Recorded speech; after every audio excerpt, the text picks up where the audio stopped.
So hello everyone and good morning सभी को। उम्मीद करता हूँ मेरी वॉइस प्रॉपर आ रही सभी तक। एक बार कंफर्म करेंगे। और आज हम लोग का जो टॉपिक होने वाला है वो टॉपिक नहीं, वो टॉपिक्स होने वाले हैं प्लूरल, है ना। प्लूरल क्यों है? क्योंकि आज हम लोग 3 टॉपिक करने वाले हैं: एमरजेंसी, अमेंडमेंट और पार्लियामेंट्री कमिटीज़। तीनों छोटे छोटे टॉपिक हैं, बहुत इंपॉर्टेंट टॉपिक्स हैं, ठीक है। तो मेरे चरणों में आपका कोटि कोटि नमन गुरुदेव। बेटा जय सैनी, यही पटक पटक के मारेंगे, तुमको ध्यान रखना मिलेगा तो। हैं? कैसे अपमानजनक बातें कर रहा है लड़का। गुड मॉर्निंग सर जी, गुड मॉर्निंग विराट। हाँ जी, छवि शर्मा जी, स्वाति, दीपांशी, नेहा। चलो रिकॉर्डिंग स्टार्ट कर लो। थैंक यू अमित याद दिलाने के लिए। चलो, तो रिकॉर्डिंग हो चुकी है स्टार्ट और हम लोग करने वाले हैं emergency, amendment and parliamentary committees. तो स्टार्ट करते हैं। और एमरजेंसी से सबसे पहले स्टार्ट करेंगे, ठीक है, यानी आपातकाल की घोषणा। सबसे पहले तो बेसिक पॉइंटर्स कि भाई कौन से पार्ट ऑफ कॉन्स्टिट्यूशन में है, किस आर्टिकल में है और कहाँ से इनको बोरो किया गया है एमरजेंसी के प्रोविजंस को। तो भैया पार्ट की बात करें तो पार्ट नंबर कौन सा है? तो पार्ट नंबर ध्यान रखना है 18, जिसको कि हम रोमन न्यूमेरल्स में ऐसे लिखते हैं, ठीक है, 18। आर्टिकल की बात करेंगे तो आर्टिकल नंबर 352 से लेकर 3। ओ हो, वही मैं सोच रहा स्मूथ क्यों चल रहा है भाई मेरा पेन। कल मैंने निब चेंज कर ली थी, याद है तुम लोग को क्लास के एंड में। आर्टिकल 352 टू 360, 352 से 360 के बीच में है।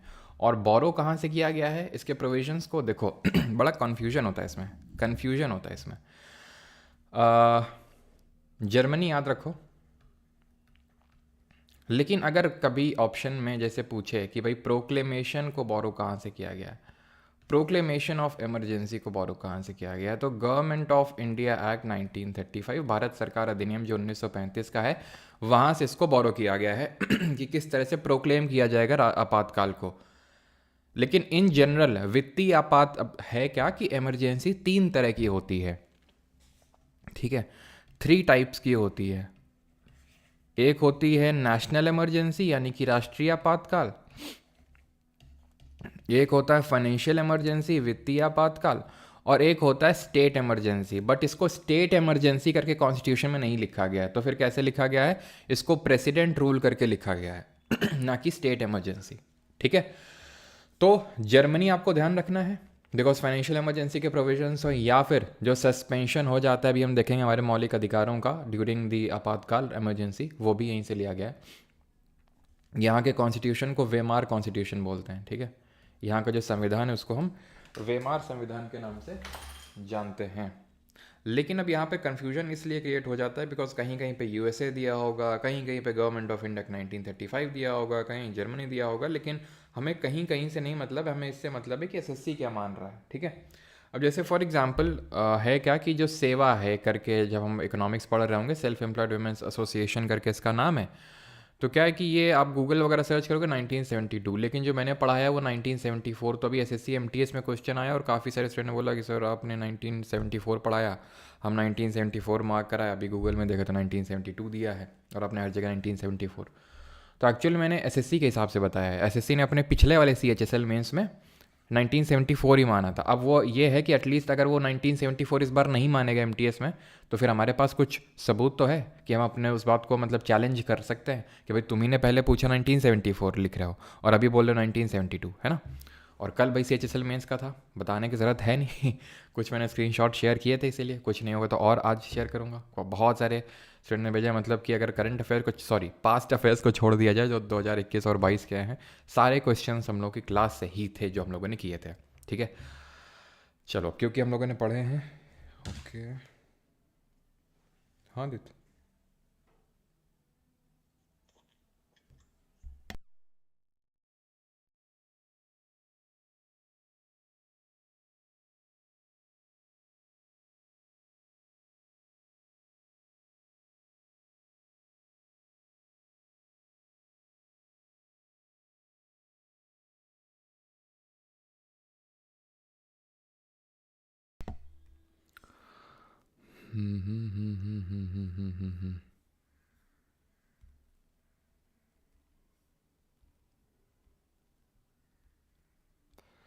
बताया करो भाई यार, तुम लोग हैं, हम तो पूरा इमरजेंसी पढ़ा डालते हैं यहाँ पे। हैं, शुरू में नहीं बता पा रहे थे, क्यों? जब वॉइस आ रही थी, ठीक है, जब हम बोल रहे थे सारी चीज़ें स्टार्ट करें, तब नहीं बता पा रहे थे। हम्म? समझ तो गए होगे ना कि पार्ट कौन सा है, आर्टिकल कौन सा है, ठीक है, पार्ट कौन सा है, आर्टिकल कौन सा है, और कहाँ से लिया गया है। सुनाई तो सब दे रहा होगा, दिखाई नहीं दे रहा होगा, अभी दिखाई दे गया ना। ठीक, चिल्ला चिल्ला के बोल रहे हैं, हमें तो आवाज़ नहीं आ रही है, जितना कितना चिल्ला रहे हो भाई तुम लोग। हमें तो आवाज़ नहीं आई हैं? क्यों? ओके ठीक है, शुरू से करवाओ, शुरू से नहीं करवा पाएंगे। अब ये भी हमारी गलती, और किसकी गलती भाई? हाँ, तुम लोग को बताना चाहिए था पहले। खैर कोई नहीं। तो भाई पार्ट 18 है, ठीक है, ऑफ द कॉन्स्टिट्यूशन, जहाँ पर ये हमारे इमरजेंसी के प्रोविजंस दिए हुए हैं, भाग नंबर 18, अनुच्छेद है 352 से लेकर 60 तक, 352 से 360 तक। और कहाँ से बोरो किया है हमने प्रोविजंस को, तो समझ गए होगे, जर्मनी मार्क करना है कि गवर्नमेंट ऑफ इंडिया 1935 मार्क करना है। और 3 तरह की इमरजेंसी दी हुई है, नेशनल, फाइनेंशियल यानी राष्ट्रीय आपातकाल। हेलो,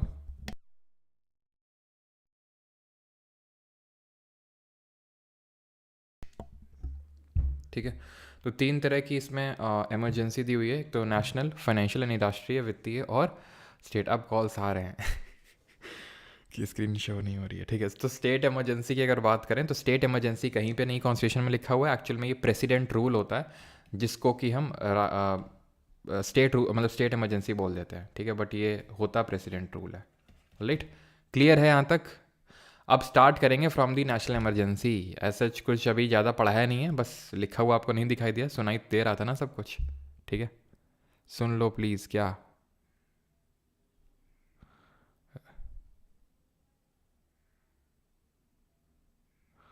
अ,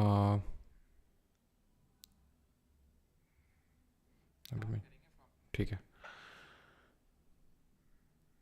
आदित्य नहीं, वे बाबू राम, ये आदित्य का कॉल था, आदित्य, आदित्य नहीं है, आदित्य सुनाई देता है। नेशनल इमरजेंसी पे आते हैं, ठीक है, राष्ट्रीय आपातकाल पे। सबसे पहले कौन सा आर्टिकल है जो इसके प्रोक्लेमेशन की बात करता है? आर्टिकल नंबर 352, अनुच्छेद नंबर 352। नाउ सबसे पहले हम बात करेंगे इसके प्रोक्लेमेशन की। व्हाट डज प्रोक्लेमेशन मीन्स, कि जो राष्ट्रीय आपातकाल लगाया जाएगा, किसके द्वारा लगाया जाएगा, किन ग्राउंड्स पर लगाया जाएगा, कैसा उसका प्रोसेस होगा आपातकाल लगाने का, वो समझते हैं। Proclamation of emergency is made by president. लगाएगा कौन? राष्ट्रपति, अपने आप से ना, जब वो एक कैबिनेट से इन राइटिंग रिसीव कर लेगा एक डिसीजन, कैबिनेट वाले लिख के देंगे, यूनियन कैबिनेट वाले, तब। अब ये जो प्रोविजन है कि कैबिनेट से अप्रूवल लेना पड़ेगा तभी इमरजेंसी को इम्पोज किया जा सकता है, इसको 44th कॉन्स्टिट्यूशनल अमेंडमेंट ऑफ 1978 से इस प्रोविजन को मेंशन किया गया था। Originally cabinet word was not a part of the constitution, कहीं पे भी कॉन्स्टिट्यूशन में नहीं लिखा था, मूलतः संविधान में कैबिनेट शब्द नहीं लिखा था। फिर अनुच्छेद नंबर 352 में 44th अमेंडमेंट्स इस वर्ड को जोड़ा। क्यों? हुआ क्या, एक्चुअली हमारे देश में 3 बार आपातकाल लगा है, इमरजेंसी लगी है, और एक लगा था सबसे आखिर वाला 1975, 1975 में। आप में से बहुत लोगों को, फिर ऑलमोस्ट सभी लोगों को पता होगा, है ना, जिसको कि ब्लैक पीरियड के नाम से भी जाना जाता है। और रिसेंटली गवर्नमेंट ने 25 जून को संविधान हत्या दिवस जो है इसी लिए सेलिब्रेट करने का, मतलब सेलिब्रेट बोल रहे, फिर जो भी ऑब्जर्व करने का, वो अभी अनाउंसमेंट किया था, क्योंकि 25 जून को ही प्रोक्लेम किया गया था, 25 जून 1975 को ही इमरजेंसी को प्रोक्लेम किया गया था। और इंदिरा गांधी ने उस समय को प्रेसिडेंट फखरुद्दीन अली अहमद को बोला कि भाई इमरजेंसी लगा दो, विदाउट आस्किंग हर कैबिनेट का अप्रूवल तक नहीं लिया उन्होंने। तो इसलिए फिर जब गवर्नमेंट चेंज हुई, जनता पार्टी की गवर्नमेंट आई, ठीक है, तो उन्होंने क्या किया, अमेंडमेंट करके ये लिख दिया कि भाई कैबिनेट से अप्रूवल लेना पड़ेगा, तभी प्रेसिडेंट जो है प्रोक्लेम कर सकता है इमरजेंसी। और ये जो प्रोक्लेमेशन है इसको अप्रूवल चाहिए विद इन दी 1 मंथ, यानी कि जब भी इमरजेंसी प्रोक्लेम हो जाएगी, इन्फोर्स हो जाएगी, उसके 1 महीने के अंदर अप्रूवल चाहिए फ्रॉम द पार्लियामेंट, ठीक है, from by both the houses of parliament. संविधान के दोनों सदनों से अप्रूवल चाहिए बाई स्पेशल मेजोरिटी, यानी विशेष बहुमत से। जब तक एग्री नहीं करेंगे दोनों हाउसेज, लोकसभा एंड राज्यसभा, तब तक इमरजेंसी नहीं आगे बढ़ सकती है। अब फॉर एग्जाम्पल अगर मान लेते हैं, आपके दिमाग में डाउट है सर लोकसभा मान लो उस समय डिसॉल्व हो गई, तो उस केस में जब भी नई लोकसभा बनेगी तो उसके 30 दिन के अंदर आप वही मान सकते हो, ठीक है, कि उसको अप्रूव करना होगा with in 30 days. If approved it continues for 6 months. अगर अप्रूव हो गई तो 6 महीने तक ये कंटिन्यू करती है। And can be extended to an indefinite time period, मतलब कि इसमें कोई डेफिनिट टाइम पीरियड हमारे कॉन्स्टिट्यूशन में नहीं लिखा है कि इमरजेंसी जो आपातकाल है वो 1 साल, 2 साल, 3 साल, 4 साल, 5 साल के बियॉन्ड किसी हाल में नहीं एक्सटेंड हो सकती। वो हो सकती है कितने भी टाइम के लिए एक्सटेंड हो सकती है, लेकिन एक बार अप्रूवल मिलने पर मैक्सिमम 6 महीने के लिए, 6 महीने के बाद फिर से अप्रूवल लो, 6 महीने के बाद फिर से अप्रूवल लो, किससे? पार्लियामेंट से, by special majority. Is that clear? Now what are the grounds of proclamation? किन ग्राउंड्स में, जैसे कि हमने पढ़ा था कि प्रेसिडेंट को वॉयलेशन ऑफ कॉन्स्टिट्यूशन के ग्राउंड में हटाया जा सकता है ना? तो वैसे ही इमरजेंसी को किस ग्राउंड में प्रोक्लेम किया जा सकता है कि इस ग्राउंड में इमरजेंसी को लगा रहे हैं? तो इसके 3 ग्राउंड्स होते हैं, 3। कौन कौन से? वॉर, एक्सटर्नल एग्रेशन, ठीक है, war, external aggression and what? Armed rebellion, सशस्त्र विद्रोह इसको बोलते हैं। अब था क्या कि जो 1975 की इमरजेंसी लगी थी 1975 का आपातकाल, वो इन तीनों से, तीनों ग्राउंड में से मैं किसी में से भी नहीं लगा था। वो लगा था इंटरनल डिस्टर्बेंस, ठीक है, तो इंटरनल डिस्टर्बेंस के ग्राउंड में लगी थी वो इमरजेंसी। लेकिन हुआ क्या, अगेन जब 44th, मतलब अगेन जब गवर्नमेंट चेंज हुई, अब क्योंकि इंदिरा गांधी की सरकार ने इमरजेंसी लगाई, चुनाव हुए, हार गए लोग 1977 में, कांग्रेस पार्टी बहुत बुरा तरीके हारी। नई सरकार आई तो उसने जो भी बदलाव किए थे 42nd अमेंडमेंट ने, 42nd अमेंडमेंट, 42वां संविधान संशोधन, उसको मिनी कॉन्स्टिट्यूशन बोलते हैं। आज पढ़ेंगे अमेंडमेंट के बारे में। तो मिनी कॉन्स्टिट्यूशन इसीलिए बोलते हैं क्योंकि उसने ढेरों आर्टिकल जोड़े, ढेरों रिमूव किए, मतलब न जाने क्या क्या कर डाला, पूरे संविधान को बदल के रख डाला। तभी वो संविधान हत्या दिवस आप, ठीक है, मतलब ऑब्जर्व करने का गवर्नमेंट ने डिसीजन लिया। तो इंटरनल डिस्टर्बेंस का हवाला देते हुए इन्होंने इमरजेंसी लगा ली। तो मतलब आपको ये बोल रहा हूँ कि जो चेंजेस 42nd अमेंडमेंट ने किए, वो उन चीज़ों को ठीक करने का काम किसने किया? 44th अमेंडमेंट ने। तो हुआ क्या था, इस इमरजेंसी को इस ग्राउंड में लगाया गया था, ठीक है, और ये काफ़ी वेग एक टर्म है। वेग टर्म मतलब कि इंटरनल डिस्टर्बेंस कहीं डिफाइन नहीं है कॉन्स्टिट्यूशन में, क्या है इंटरनल डिस्टर्बेंस। ऐसे तो सरकारें कभी भी इंटरनल डिस्टर्बेंस लगा के वही जो करेंगी जो 1975 के टाइम पे इंदिरा गांधी ने किया था, कि ऑपोजिशन को सब जेल भेज के और न जाने कितना टॉर्चर वगैरह हुआ था। तो हुआ क्या, 44th अमेंडमेंट ने इस वर्ड को रिप्लेस कर दिया आर्म्ड रिबेलियन से। किस पर्टिकुलर अमेंडमेंट ने? 44th कॉन्स्टिट्यूशनल अमेंडमेंट ने। इसको याद रखिएगा, ठीक है। रिवोकेशन की बात करते हैं कि इसको हटाया कैसे जा सकता है। Emergency can be revoked by any time by president. Again, अब लगा कौन रहा है? प्रेसिडेंट। हटा कौन रहा है? प्रेसिडेंट। लगा तो रहा है प्रेसिडेंट और कैबिनेट के अप्रूवल से लगाएगा, पहली बात। दूसरी बात यह है कि पार्लियामेंट को भी उसको अप्रूव करना है विद इन 1 मंथ। ये टाइम पीरियड पहले 2 मंथ हुआ करता था, इसको भी 44th अमेंडमेंट ने चेंज करके 1 मंथ कर दिया। ये पीरियड भी पहले 2 महीने होता था और इसको 40वें संविधान संशोधन ने घटा के 1 महीने कर दिया, ठीक है। हटाता भी प्रेसिडेंट है, लगाता भी प्रेसिडेंट है, हटाता भी प्रेसिडेंट है। लगाता कैसे, किसका अप्रूवल है, वो सब देख लिया। हटाने की जब बारी आती तो अपने आप से हटा सकता है विदाउट किसी का अप्रूवल, बिना किसी के अप्रूवल अपने आप से हटा सकता है। यानी कि हमारे कॉन्स्टिट्यूशन ने ऐसा प्रावधान बनाया है कि आपातकाल को लगाना तो कठिन है लेकिन हटाना आसान है उसको, और होना भी ऐसे ही चाहिए, क्योंकि आपातकाल कोई अच्छी चीज़ तो है नहीं देश के लिए।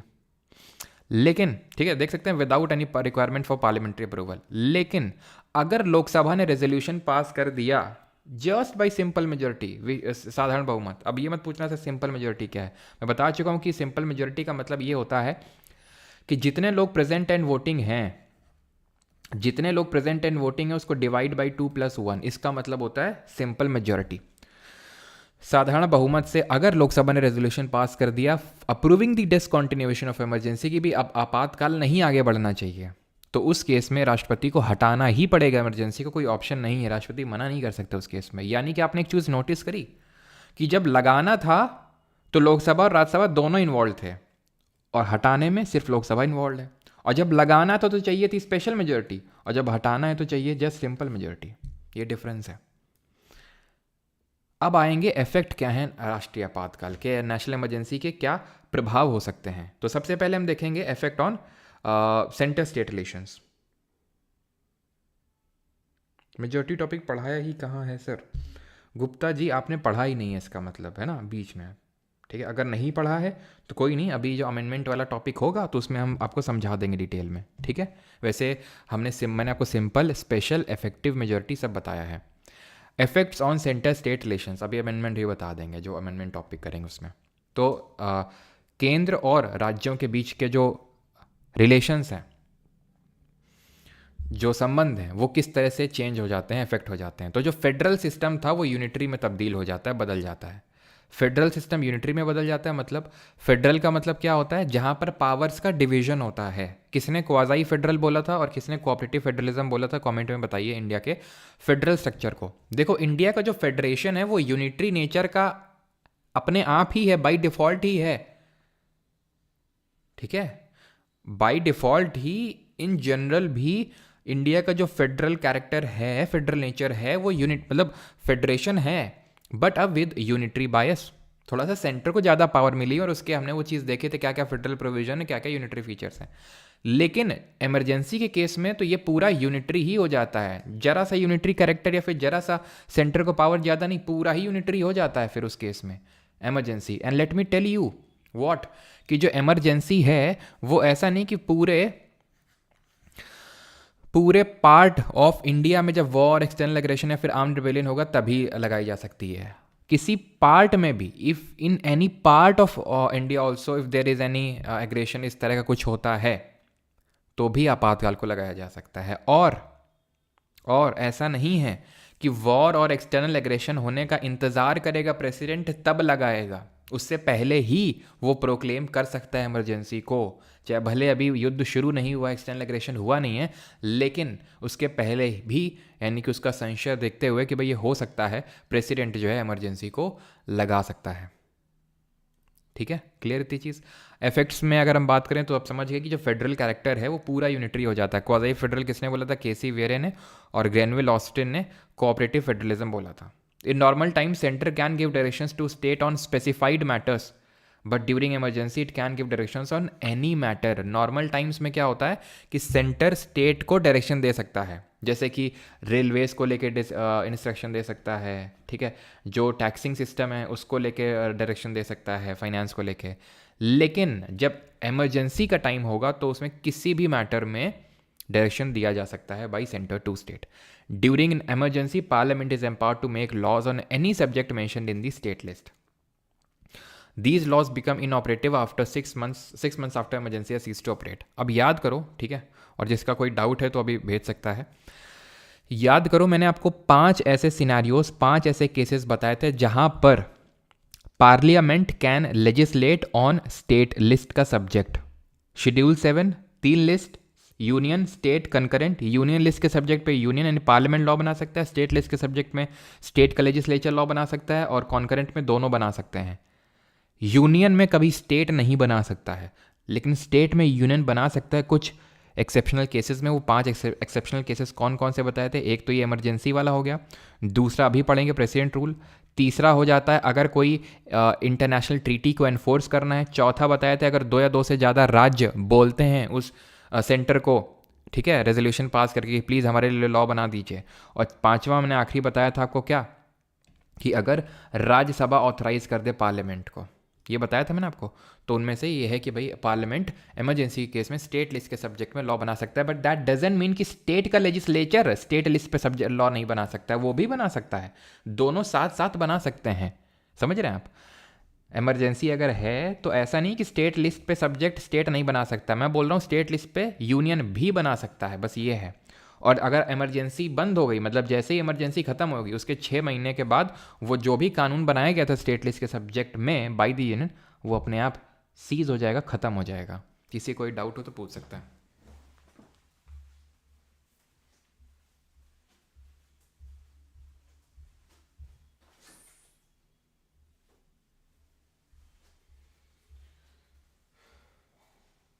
पॉलिटी का लेक्चर 10 आपका अपलोड नहीं हुआ।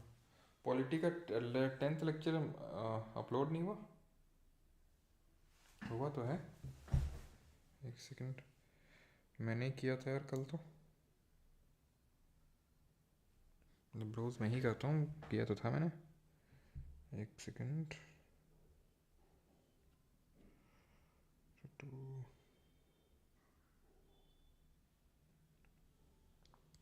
अपलोडेड है भाई,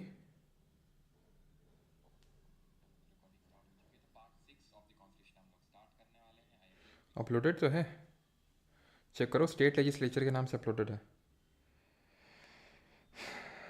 फिर मणिपुर में क्यों नहीं लगा सर? नहीं लगाया प्रेसिडेंट ने, उनको ऐसा नेशनल इमरजेंसी के लाइक कंडीशन नहीं लगी तो नहीं लगाया। अच्छा, नोट्स अपलोड नहीं हो गया। लो साउंड का पता नहीं क्या, कुछ इक्का दुक्का लोगों को हमेशा प्रॉब्लम रहती है। क्लोजर मोशन यार अब यहाँ पे तो मैं नहीं बता दूंगा, तो लास्ट में बता दूंगा, अब तो जी याद दिलाना, ठीक है। चलो, आर्म रेबेलियन का मतलब होता है सशस्त्र विद्रोह, मतलब कुछ लोग जैसे नक्सलवाद टाइप लोग हैं, ठीक है, एकदम से कुछ लोगों ने हथियारबंद लोग, मतलब हथियार उठा लिए सरकार के खिलाफ, तो वो टाइप है। व्हाट इज़ स्टेट लिस्ट, ये बड़ा अच्छी बात पूछी आपने, व्हाट इज़ स्टेट लिस्ट, ठीक है। चलो तो आगे बढ़ते हैं, और effect on the life of the Lok Sabha and legislative assembly. तो जब आपातकाल लगा होगा, राष्ट्रीय आपातकाल, तो लोकसभा और विधानसभा में क्या मतलब क्या इफेक्ट पड़ता है इनकी लाइफ पे। तो इनकी लाइफ, मैंने आज जब ये लोकसभा पढ़ा रहा था तब भी बताया था कि 1 साल के लिए एक्सटेंड हो सकती है। मतलब जैसे फॉर एग्जांपल 2024 में सरकार बनी, कब डिज़ोल्व होगी? 2029 में। अगर पहले नो कॉन्फिडेंस मोशन, अगर इस तरह से कुछ चीज़ें ना हुई, तो नेचुरल तरीके से 2029 में ही ये जो है फिर से इलेक्शंस होंगे।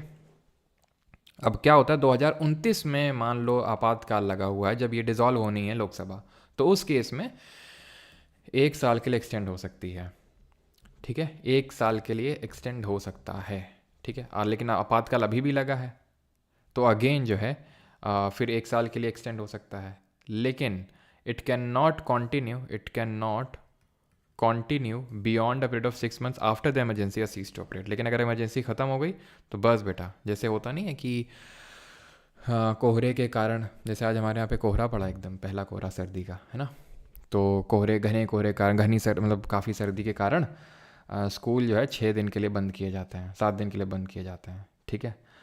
लेकिन मतलब समझ रहे हो ना, थोड़ी भावनाओं को समझो। लेकिन जैसे मान लो 7वां दिन आया और अभी कोहरा वोहरा नहीं है, सर्दी वर्दी गई, तो बेटा स्कूल जाने की तैयारी कर लो। यानी कि अगर इमरजेंसी गई तो 6 महीने के अंदर अंदर जो है, ठीक है, इलेक्शंस करवा लेने हैं। 6 महीने के बियॉन्ड आपका फिर टर्म एक्सटेंड नहीं कर सकता है। तो यानी कि जो लोकसभा का टर्म है या फिर लेजिस्लेटिव असेंबली का, इनडेफिनेट पीरियड के लिए एक्सटेंड हो सकते हैं, ठीक है, लेकिन 1 year at a time. Indefinite period मतलब कभी भी, बस अगर इमरजेंसी लगी है तो वो एक्सटेंड होता रहेगा 1 साल एट अ टाइम, ठीक है, अप्रूवल लेना पड़ेगा, 1 साल एट अ टाइम होता रहेगा। और अगर इमरजेंसी ख़त्म तो 6 महीने के बाद आप उसको एक्सटेंड नहीं कर सकते हैं, लोकसभा के टर्म को, लोकसभा की लाइफ को, ठीक है। इफेक्ट ऑन फंडामेंटल राइट्स, तो मौलिक अधिकारों पे क्या प्रभाव पड़ता है? तो ये प्रभाव पड़ता है कि देखो, इसके लिए 2 आर्टिकल्स हैं, 2 अनुच्छेद हैं, एक तो 358 और 359। 358 deals with the suspension of fundamental rights guaranteed bye article number 19 and 359 deals with the suspension of other fundamental rights. मतलब ये है कि आर्टिकल नंबर 19 के अंदर जो 6 राइट्स हैं, सामरो याद किए थे हम लोगों ने, अगर उनको सस्पेंड करना है तो आर्टिकल 358 का यूज़ किया जाता है, ठीक, आर्टिकल 358 का। और आर्टिकल 19 को छोड़ के बाकी किसी राइट को सस्पेंड करना है तो आर्टिकल नंबर 359 का यूज़ किया जाता है। अब इसमें काफ़ी निटीज़ एंड ग्रिटीज़ हैं। क्या है कि आर्टिकल 358 अपने आप ऑटोमेटिकली आर्टिकल नंबर 19 को सस्पेंड कर देता है। आर्टिकल नंबर 359 अपने आप बाकी राइट्स को सस्पेंड नहीं करता है। पहली बात तो राइट्स को ही सस्पेंड नहीं करता है, किसी राइट को सस्पेंड नहीं करता, एक्चुअल में right to move the court को सस्पेंड कर देता है। यानी कि आप कोर्ट नहीं जा सकते हैं अगर आपके उस फंडामेंटल राइट का वॉल्यूशन हुआ। किस फंडामेंटल राइट का वॉल्यूशन हुआ? उस फंडामेंटल राइट का जिसका कि प्रेसिडेंट ने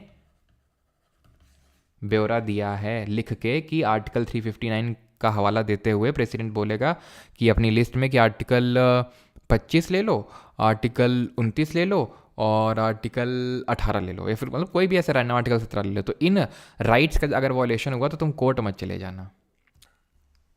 राइट अपने आप में सस्पेंड नहीं हुआ है 359 के तहत, ये थोड़ी सी डीप चीज़ें हैं। Right to move the court, और सारे अपने आप, देखो ये आर्टिकल 358 अगर यूज़ हो गया सारा 19 गया, 359 अपने आप नहीं लग जाता है। प्रेसिडेंट जब तक लिख के नहीं देगा कि भाई ये वो जो लिख के देगा जो राइट्स को, उन्हीं के लिए move the court, right to move the court suspend होगा, ठीक है। एंड कौन से ऐसे फंडामेंटल राइट हैं जो कभी सस्पेंड नहीं हो सकते हैं, क्योंकि आर्टिकल नंबर 19 जो है ये can only be suspended, can only be suspended on the grounds of war and external aggression. Armed rebellion लगा है ना, तो इसको सस्पेंड नहीं किया जा सकता है। क्यों, इसका लॉजिक क्या होगा ये रखने का गवर्नमेंट का या फिर हमारे कॉन्स्टिट्यूशन का? क्योंकि अगर आर्म्ड रेबेलियन वाला केस है, आर्म्ड रेबेलियन का मतलब क्या है, सशस्त्र विद्रोह, तो गवर्नमेंट क्या कर सकती है आर्म्ड रेबेलियन का हवाला देते हुए, राइट टू स्पीच। अब क्योंकि जब आपने देखा होगा जैसे अभी सोनम वांगचुक लद्दाख के लिए बैठे है ना, गवर्नमेंट ने बोला हटो यहाँ से, तो उन्होंने बोला कि भाई ये तो मेरा फंडामेंटल राइट है ना, राइट टू स्पीच। तो बोलते नहीं नहीं आप इस तरह से नहीं कर सकते, उस तरह से नहीं कर सकते। क्यों? क्योंकि लोग सड़कों पे उतर जाते हैं आर्टिकल नंबर 19 का हवाला देते हुए, तो इसीलिए इस चीज़ को रखना पड़ा। और फिर अगर मान लो कि आर्म रेबेलियन केस में अगर मान लो इसको सस्पेंड कर दिया था, तो गवर्नमेंट बड़ी आसानी से अगर जब भी उसको सस्पेंड करना होता वो बोलती कि भाई आर्म रेबेलियन के केस में इमरजेंसी लगा रहे हैं और आर्टिकल नंबर 19 को सस्पेंड कर रहे हैं। तो इसलिए इस प्रोविजन को रखा गया कि भाई आर्म रेबेलियन का मतलब ही है कि अंदर ही कुछ हो रहा है भारत के, कुछ लोग बोलना चाह रहे हैं, तो उनकी स्पीच को रोका ना जाए, इसलिए आर्टिकल नंबर 19 को सस्पेंड नहीं किया जाएगा। हो सकता है आपको उल्टा थोड़ा सा लगे कि यार इस केस में तो करना ही चाहिए आर्टिकल नंबर 19 को सस्पेंड, नहीं, क्योंकि जैसे मैंने आपको बताया गवर्नमेंट को तो कारण चाहिए बस, है ना, बहाने चाहिए कि भाई क्योंकि तुम बहुत मतलब सशस्त्र विद्रोह कर रहे हो, तो इसलिए हम आर्टिकल नंबर 19 को सस्पेंड करते हैं, ठीक है।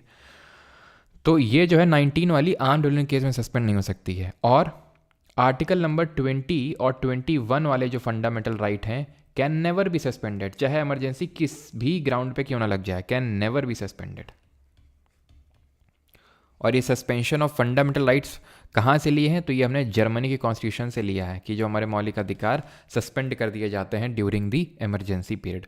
आर्टिकल 21 क्या बात करता है, right to life and personal liberty, और 20 किसकी बात करता है, ये बात करता है आपका protection and respect to certain offences, जिसमें कि हमने no ex post facto law, no double jeopardy and no self incrimination पढ़ा था, ठीक।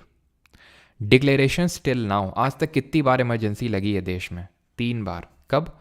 एक तो 1962 में, 1962 में, जब चाइना के साथ हमारा युद्ध हुआ था, इंडो चाइना वॉर, ठीक है। कौन प्राइम मिनिस्टर था इस टाइम पे बताइए?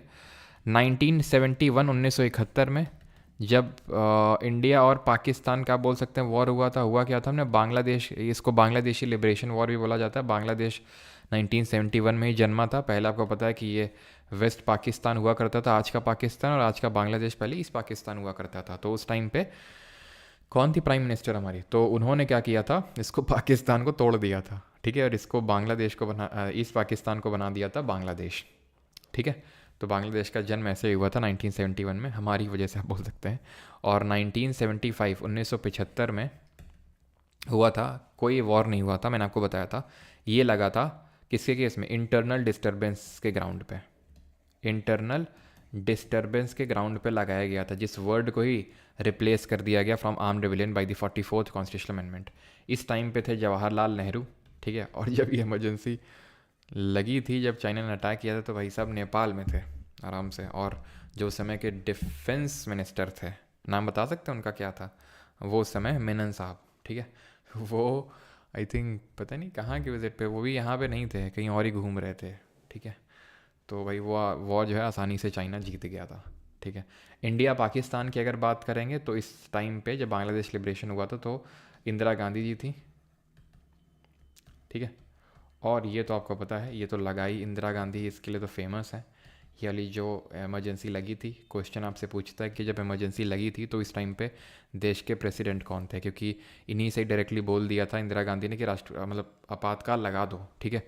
और वो थे फ़खरुद्दीन अली अहमद, ठीक है। हमने पढ़ा था कि 2 प्रेसिडेंट की डेथ हुई थी ड्यूरिंग देयर ऑफिस, एक तो जाकिर हुसैन थे और दूसरे फ़खरुद्दीन अली अहमद थे, है ना। और जब उनके जगह पे कौन आया था, आना था वीवी गिरी को, लेकिन आया कौन था, जस्टिस एम हिदायतुल्ला, उस टाइम के सीजीआई। और इनके टाइम पे कौन आया था, जो ये क्या नाम था उनका, बट्टी करके क्या नाम था उनका, ठीक है, तो वो आए थे जो उस टाइम के वाइस प्रेसिडेंट थे, जेट्टी, ठीक है।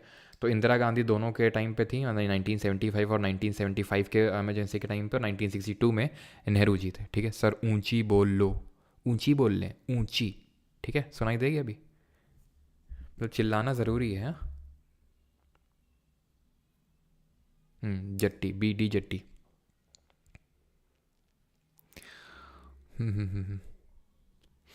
किसी को यहाँ तक कोई डाउट, बिकॉज हमारा ये पर्टिकुलर पार्ट होता है ख़त्म, ठीक है। और यहाँ पे नोट कर लेना वही 25 जून संविधान हत्या दिवस, बिकॉज 25 जून 1975 को ही प्रोक्लेम किया गया था ये वाला जो इमरजेंसी 1975 का, जहाँ पर मेजॉरिटी लीडर्स को, ठीक है, मेजॉरिटी लीडर्स को जेल में डाल दिया गया था। जो ऑपोजिशन लीडर्स थे, मीडिया वाले थे, उन सब को, और मतलब लोगों को पकड़ पकड़ के नसबंदी करवाई जा रही थी, ये हाल था, ठीक है। हम लोग पढ़ेंगे नसबंदी मतलब स्टेरिलाइजेशन प्रोग्राम, कि भाई आप रिप्रोड्यूस नहीं कर सकते, वो हम पढ़ेंगे जब इकोनॉमिक्स पढ़ेंगे वहाँ पे, ठीक है। अब उसके मैं डीप में नहीं जा रहा हूँ कि कैसे लोगों को पकड़ पकड़ के मतलब इधर आओ तुम्हारी नसबंदी कर दे मास स्टेरिलाइजेशन करवाया जा रहा था, ठीक है, खासकर जो मेल्स थे उनका, कि वो अब रिप्रोड्यूस नहीं कर सकते हैं। और भाई लोग मतलब मेजॉरिटी का तो टारगेट गोल ही रिप्रोड्यूस करने का होता है, और तुमने उनका वही छीन लिया तो फिर दिक्कत तो होगी। तो इसी वजह से फिर सरकार गिर गई थी, गवर्नमेंट हार गई थी, कांग्रेस इलेक्शंस हार गई थी 1977 के, काफ़ी बुरी तरीके से। तो इसको ब्लैक पीरियड कंसिडर किया जाता है। एंड यस, ये कब से कब तक थी, तो ध्यान रखिएगा, ये थी आपकी अक्टूबर 1962 में लगती है ये, ठीक है, और ये नवंबर 1968 तक चलती है, ठीक है। इसकी अगर बात करेंगे तो ये 1975 से लेके 1977 तक, और ये तो सिर्फ 1971 में ही रहती है, एक साल ही, ठीक है।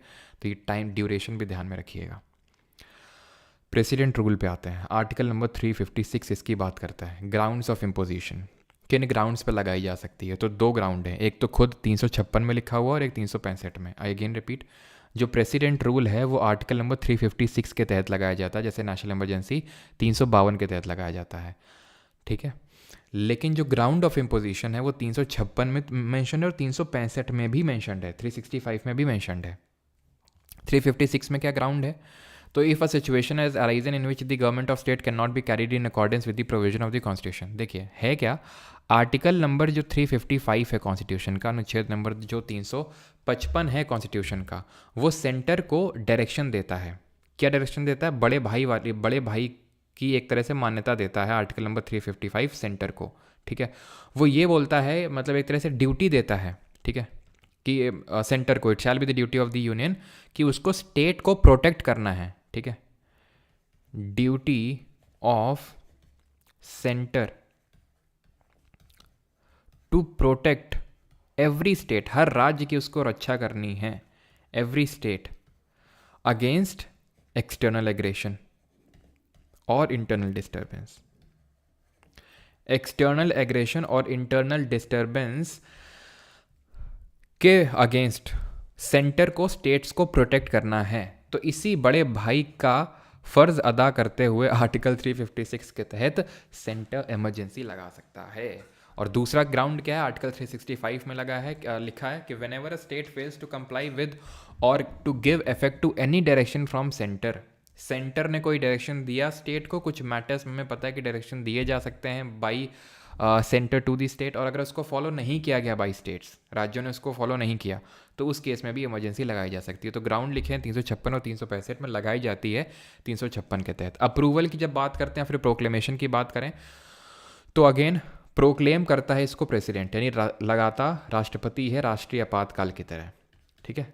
प्रोक्लेम कौन करेगा, प्रेसिडेंट ही करेगा, लेकिन इसको अप्रूव करना है by both the houses of parliament with a simple majority and within the 2 months from the date of its issue. अब मैं आपसे अगर पूछूं कि what is the difference between the approval और proclamation of national emergency and president rule, जिसको कि हम स्टेट इमरजेंसी बोल देते हैं, लेकिन कहीं स्टेट इमरजेंसी ऐसा लिखा नहीं हुआ है, तो डिफरेंस ये है कि वहाँ पर अप्रूवल चाहिए दोनों हाउसेस से, बट विद स्पेशल मेजोरिटी, यहाँ पर सिंपल मेजोरिटी। तो ये पहला डिफरेंस है, वहाँ स्पेशल यहाँ सिंपल।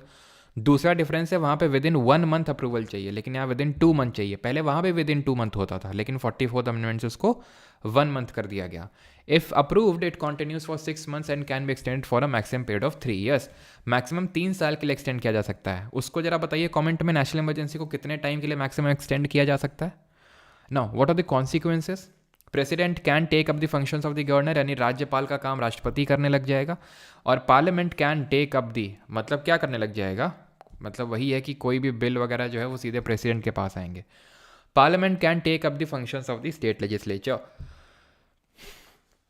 देखो अगर प्रेसिडेंट रूल लग गया तो ध्यान रखना एग्जीक्यूटिव को डिसमिस कर दिया जाएगा। एग्जीक्यूटिव को डिसमिस करने का मतलब है कि सरकार को डिसमिस कर दिया जाएगा। जैसे फॉर एग्जांपल वेस्ट बंगाल में, पश्चिम बंगाल में बात उठती रहती है स्टेट इमरजेंसी की या फिर प्रेसिडेंट रूल की।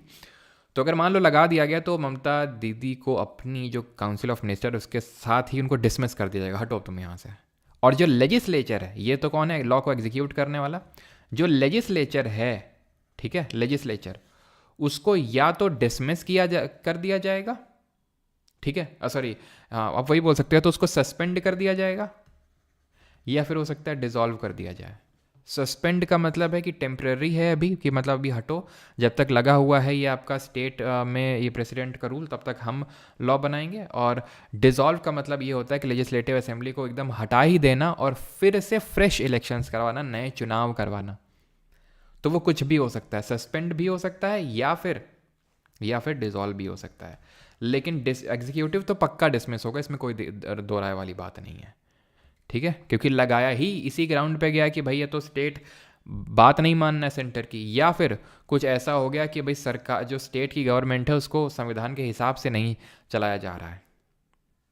नेशनल इमरजेंसी के लिए कोई मैक्सिमम पीरियड नहीं है, ठीक है, जो भी मैंने पूछा था। प्रेसिडेंट के लिए रूल के लिए 3 साल है, नेशनल इमरजेंसी के लिए कोई टाइम पीरियड नहीं है। हाँ, एक बार लग गया तो जैसे वो 6 महीने के लिए कंटिन्यू रहता है, वैसे ये 6 महीने के लिए, फिर से अप्रूवल लो, फिर 6 महीने, फिर अप्रूवल लो, 6 महीने। लेकिन ये जो काम है 3 साल के बियॉन्ड नहीं चलना चाहिए। वैसे तो 1 साल के बियॉन्ड नहीं चलना चाहिए, लेकिन कुछ ऐसे केसेस होते हैं एक्सेप्शनल जहाँ पे 3 साल तक भी जा सकता है, लेकिन 3 के बियॉन्ड तो जा ही नहीं सकता है किसी भी हाल में, और वो तो इनडेफिनेट पीरियड के लिए जा सकता है, ऐसा कोई टाइम पीरियड मेंशन नहीं है। क्लियर है। रिवोकेशन हटाएगा कौन, अगेन राष्ट्रपति अपने आप से हटा देगा। इसमें लोकसभा का वो सिंपल मेजोरिटी जैसे वहाँ पे था, नेशनल इमरजेंसी में ऐसा कुछ नहीं। यहाँ पे राष्ट्रपति जब मन चाहे हटा दे। नेशनल इमरजेंसी में क्या था, वहाँ पे भी सेम था कि प्रेसिडेंट जब चाहे हटा दे, लेकिन वहाँ पे एक और प्रोविजन था कि अगर लोकसभा ने सिंपल मेजोरिटी से बोल दिया तो प्रेसिडेंट को हटाना ही पड़ेगा। यहाँ पे ऐसा कुछ नहीं है। यूज़ ऑफ आर्टिकल 356 सबसे पहली बार हुआ था पंजाब में, इमरजेंसी लगी थी 1951 में, और सबसे ज़्यादा बार लगी है मणिपुर में। यूपी में ध्यान रखना 9 बार लगी है, ठीक है। तो सबसे पहली बार लगा है कब, 1951 में पंजाब में, और सबसे ज़्यादा बार मणिपुर में। Thoughts of doctor Ambedkar ji on article 356। तो यहाँ तक पहले तो ये बताओ किसी कोई डाउट तो नहीं है, किसी का यहाँ तक कोई डाउट, कुछ क्वेरी।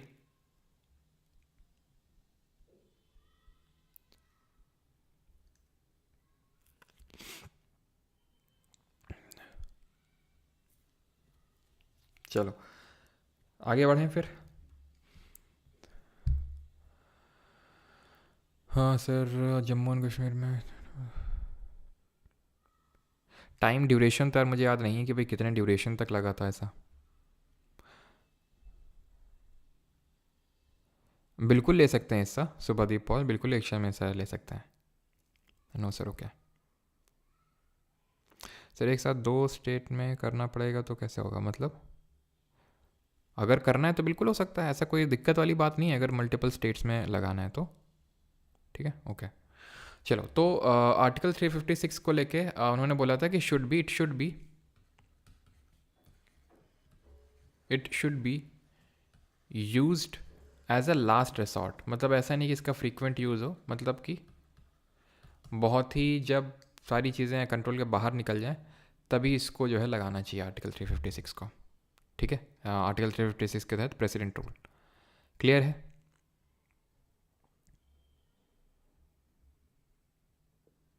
चलो आगे बढ़ते हैं। SR बोम्मई केस हुआ था एक 1994 में, उसमें बोला गया था कि ये जो प्रेसिडेंट रूल लगाया जाता है by the president in state, it is not beyond judicial review और it is subject to judicial review, यानी कि जुडिशरी इस पर रिव्यू कर सकती है।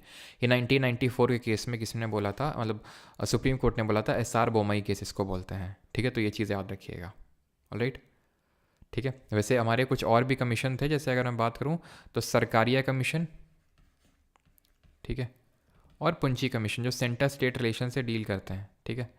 सरकारिया और पुंछी, सरकारिया कमीशन और पुंछी कमीशन दोनों डील करते हैं from the centre state relations. तो उन्होंने बताया था कि इस तरह से सेंटर स्टेट के रिलेशंस होने चाहिए, चाहे वो इमरजेंसी का टाइम हो या फिर चाहे वो आपका नॉर्मल टाइम्स हो। सरकारिया कमीशन बनता है आपका 1983 में और पुंछी कमीशन बनता है 2007 में, ठीक है। आगे बढ़ते हैं और अब हम आते हैं फाइनेंशियल इमरजेंसी पे, यानी वित्तीय आपातकाल पे। ये लगाई जाती है आपकी किस पर्टिकुलर आर्टिकल के तहत? तो आर्टिकल नंबर 360, अनुच्छेद नंबर 360 के तहत। Article 360 empowers the president to proclaim a financial emergency if is satisfied the financial stability of the India और any of its part has been threatened. अगर राष्ट्रपति को लगता है तो प्रोक्लेम करने का काम, चाहे कोई भी इमरजेंसी हो, चाहे नेशनल हो, चाहे स्टेट हो, चाहे फाइनेंशियल हो, प्रोक्लेम करने का काम प्रेसिडेंट ही करता है। तो अगर मान लो देश की फाइनेंशियल स्टेबिलिटी गड़बड़ा गई है, फिर उसको प्रेसिडेंट को लग रहा है थ्रेटन है, हो रही है, तो आर्टिकल 360 के तहत वो फाइनेंशियल इमरजेंसी लगा सकता है। और इसको अगेन कितने टाइम में अप्रूव करना है? 2 महीने में अप्रूव करना है, by the parliament by the simple majority, यानी कि same as president rule, same as president rule. वहाँ भी 2 महीने था, वहाँ भी सिंपल मेजोरिटी थी, ठीक है। आज मतलब आज तक फाइनेंशियल इमरजेंसी लगी कितने बार है? 0 टाइम्स, ठीक है। आज तक फाइनेंशियल इमरजेंसी नहीं लगी है, no financial emergency has been imposed till now, has been imposed till now। आज तक कोई राष्ट्र वित्तीय आपातकाल नहीं लगा है, पहली चीज़। दूसरी चीज़ कि अगर फाइनेंशियल इमरजेंसी लग गई, ठीक है, तो उस केस में जो सैलरी वगैरह है उसको घटा दिया जाएगा। जो भी हमारे गवर्नमेंट, मतलब चाहे वो MP MLA जो भी हैं, ठीक है, सरकार के लोग, उनकी सैलरी घटाई जा सकती है अगर वित्तीय आपातकाल लग गया तो। बस इसमें हमें ज़्यादा चीज़ें नहीं पढ़नी क्योंकि ज़्यादा क्वेश्चंस भी नहीं आते हैं। अब हम आएंगे कॉन्स्टिट्यूशनल अमेंडमेंट पे, संवैधानिक संशोधन के बारे में पढ़ेंगे। स्टार्ट किया जाए कॉन्स्टिट्यूशनल अमेंडमेंट।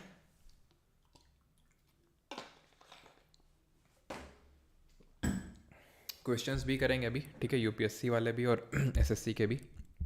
सबसे पहले बेसिक पॉइंटर्स, आर्टिकल कौन सा है, पार्ट कौन सा है? तो ध्यान रखना, आर्टिकल नंबर 368 अनुच्छेद 368 बात करता है कॉन्स्टिट्यूशनल अमेंडमेंट यानी संवैधानिक संशोधन की, और पार्ट नंबर है कॉन्स्टिट्यूशन का 20 भाग नंबर 20 इमरजेंसी। ये पार्ट में ये कैसा साइन है भाई, है पार्ट नंबर 20, ठीक है। और ध्यान रखना पार्ट नंबर 18 में हमने अभी पढ़ा था इमरजेंसी, और यहाँ पार्ट 20 में क्या है? पार्ट 20 में है आपका अमेंडमेंट। कहाँ पर कहाँ पर कहाँ पर? तो उसको करेक्ट कर लो, सैम्पली Srinivas Prasad Rao sir, in book it is written as special majority. तो अगर ये स्पेशल लिखा है तो प्लीज़ को करेक्ट कर लीजिएगा, it is by simple majority. Simple majority चाहिए होती है, ना कि स्पेशल मेजोरिटी, ठीक है। Thank you Babli Raj, okay, याद दिलाने के लिए। लग सकती थी 1991 में जब BOP डिसबैलेंस था। हाँ, लेकिन मतलब एमरजेंसी एमरजेंसी लगाना कोई अच्छी बात नहीं होती, तो मतलब हम ये कोशिश करते हैं कि ना लगे जितना ज़्यादा हो सकता है, ठीक है। पार्लियामेंट कैन नॉट अमेंड, क्योंकि अब जैसे आप अभी USA की अगर हम बात करें तो अभी ट्रंप ने अनाउंसमेंट की है कुछ घंटे पहले ही, एंड दैट इज़ कि वो इमरजेंसी लगाने वाले हैं USA में जो इमिग्रेंट्स हैं उनको भगाने के लिए, क्योंकि मिलिट्री का यूज़ करना पड़ेगा, तो मिलिट्री का यूज़ करने के लिए उन्हें इमरजेंसी लगानी पड़ेगी। तो वहाँ नेशनल इमरजेंसी लगने वाली है USA में। तो parliament can not amend those provisions which form the basic structure of the constitution, यानी कि आपको ये ध्यान रखना है कि पार्लियामेंट कुछ भी अमेंड कर सकती है लेकिन बेसिक स्ट्रक्चर को अमेंड नहीं कर सकती। और ये पर्टिकुलर किस केस में बोला था सुप्रीम कोर्ट ने, ये आप बताएंगे। और इसको कहाँ से बोरो किया गया है? It has been borrowed from, यानी कि जो प्रोसीजर है कॉन्स्टिट्यूशनल अमेंडमेंट का, ये बोरोड फ्रॉम है साउथ अफ्रीका, ठीक है। दक्षिण अफ्रीका के संविधान से हम लोगों ने कॉन्स्टिट्यूशनल अमेंडमेंट प्रोसीजर को बोरो किया है। और ये जो है फेमस केशव नंदा भारती केस 1973 में सुप्रीम कोर्ट ने बोला था। बेसिक स्ट्रक्चर किस आर्टिकल ऑफ कॉन्स्टिट्यूशन में लिखा हुआ है बताएंगे कमेंट में। हाँ जी, तो इसका प्रोसीजर क्या होता है वो समझ लेते हैं। तो पहली बात, it can be introduced in either house of the parliament. क्या? Constitutional amendment bill. ठीक है, कैन का मतलब क्या है? Constitutional amendment bill. संवैधानिक संशोधन जो अधिनियम है वो संसद के किसी भी सदन में लाया जा सकता है, बी इट लोकसभा और Rajya Sabha, but not in state legislature. राज्य के विधानमंडल में नहीं लाया जा सकता इसको। Does not require the prior recommendation of president, यानी राष्ट्रपति की पूर्व सहमति की जरूरत नहीं है इसको लाने के लिए। और इसको कोई भी ला सकता है। कोई भी का मतलब है मिनिस्टर भी ला सकता है और प्राइवेट मेंबर भी ला सकता है। प्राइवेट मेंबर कौन होता है जरा बताओ? President must give his assent and can not veto the bill. ये भी मैंने बताया था, आर्टिकल 111 में हमने पढ़ा था कि ऑर्डिनरी बिल हो गया, उस केस में प्रेसिडेंट वीटो पावर का यूज़ कर सकता है। एब्सोल्यूट वीटो मतलब पूर्ण वीटो, मतलब एसेंट देने से, सहमति देने से मना कर देना। सस्पेंसिव वीटो का मतलब होता है निरंजक, जिसको आई थिंक हिंदी में बोलते हैं निरंजक वीटो, कि भाई लौटा देना बिल को, कि भाई फिर से इसको रिकन्सिडर करो। पॉकेट वीटो का मतलब है कोई रिस्पॉन्ड ही ना करना, है ना, शांत गुमसुम बैठ जाना, पॉकेट में जेब में डाल लेना। ठीक है, मनी बिल के केस में सस्पेंसिव नहीं होता है, और कॉन्स्टिट्यूशनल अमेंडमेंट बिल के केस में कोई भी वीटो नहीं होता है, उसको एसेंट देनी ही पड़ेगी। और ये पहले नहीं होता था, एक्चुअल में ये 24th कॉन्स्टिट्यूशनल अमेंडमेंट जो हुआ था कॉन्स्टिट्यूशन में, जो 1971 में हुआ था, उससे इस प्रोविजन को ऐड किया गया था कि president must give his assent to the constitutional amendment bill. कुछ यहाँ पर क्वेश्चन पूछा था क्या आपसे? हाँ, आई थिंक कुछ क्वेश्चन पूछा था, नॉट मेंशन्ड। यस। तो जो ये आपका बेसिक स्ट्रक्चर है, किसी भी आर्टिकल कहीं भी मेंशन नहीं है, ये केबीसी केस में आया था।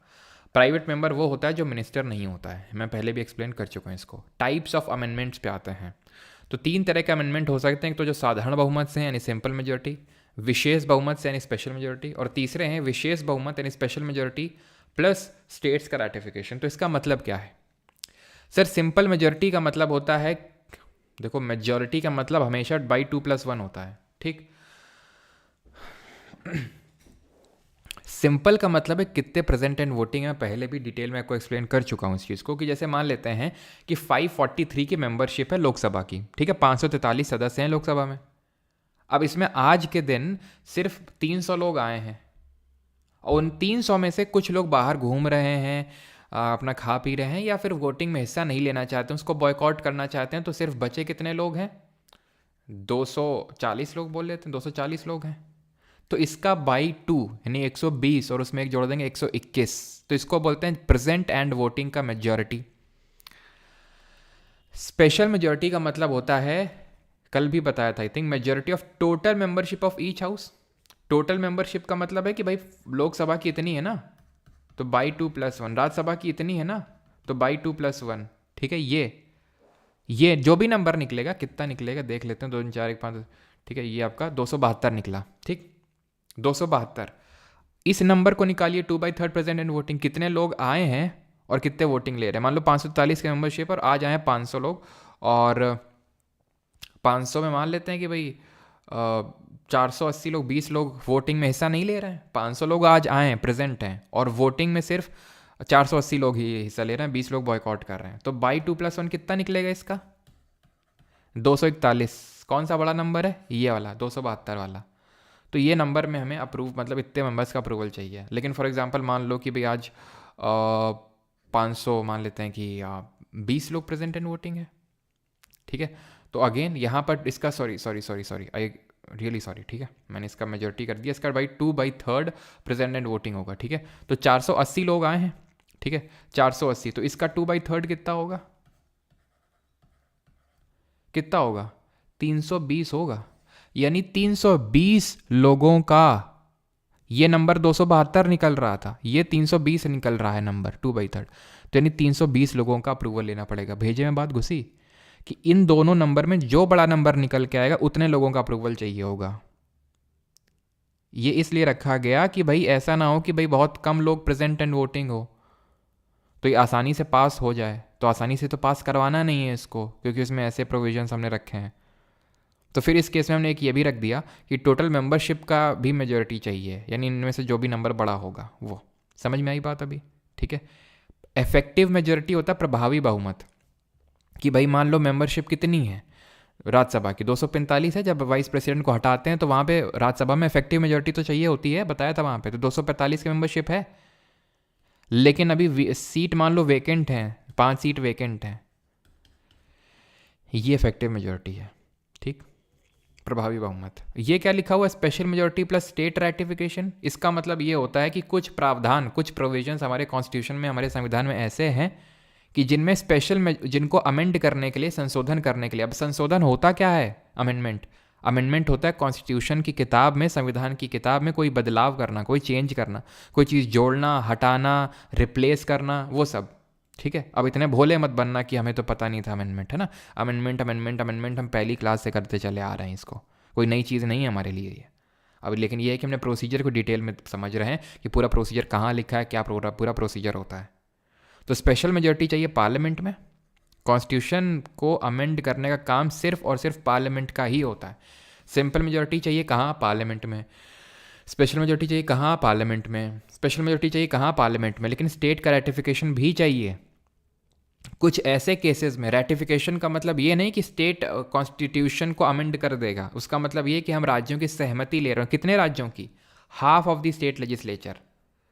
यानी कि अगर भारत में 28 राज्य हैं तो एटलीस्ट 14 से हमें सहमति लेनी पड़ेगी, पार्लियामेंट को सहमति लेनी पड़ेगी। और वहाँ पर स्पेशल मेजॉरिटी चाहिए कि simple?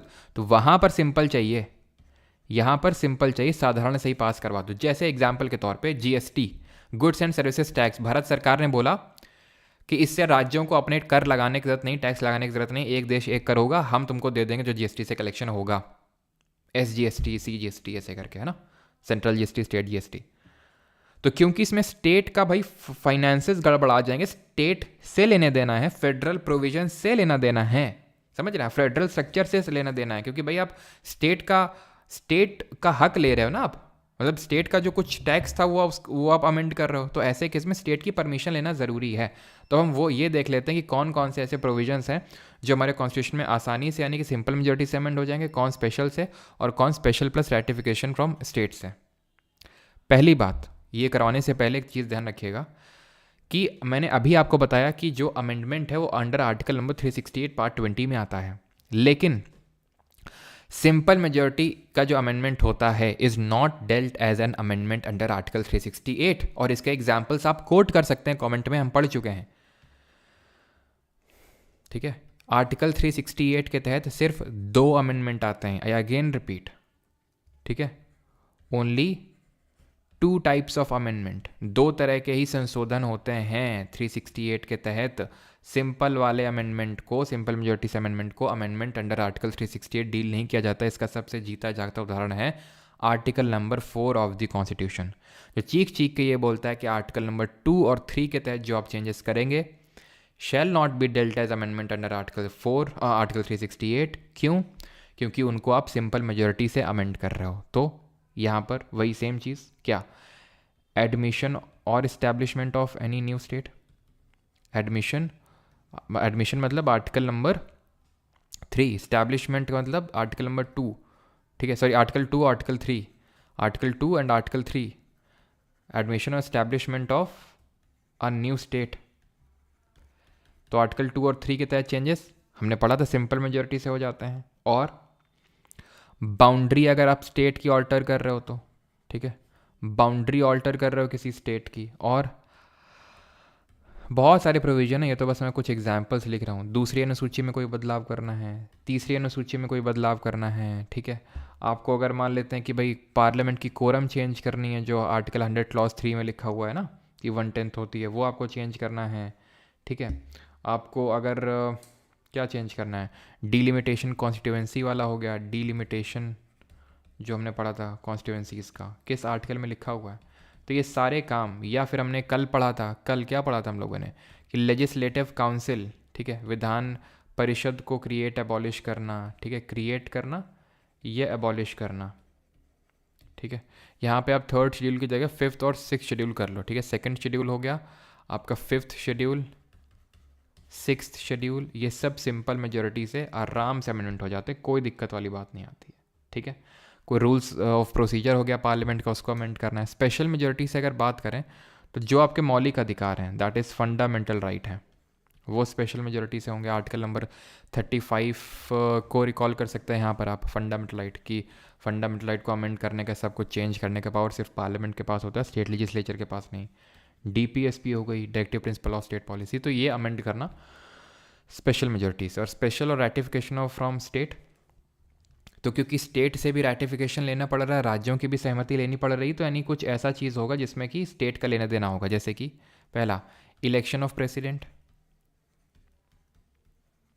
Election of president and it's manner, राष्ट्रपति का किस तरह से चुनाव हो रहा है और उसका क्या मैनर है,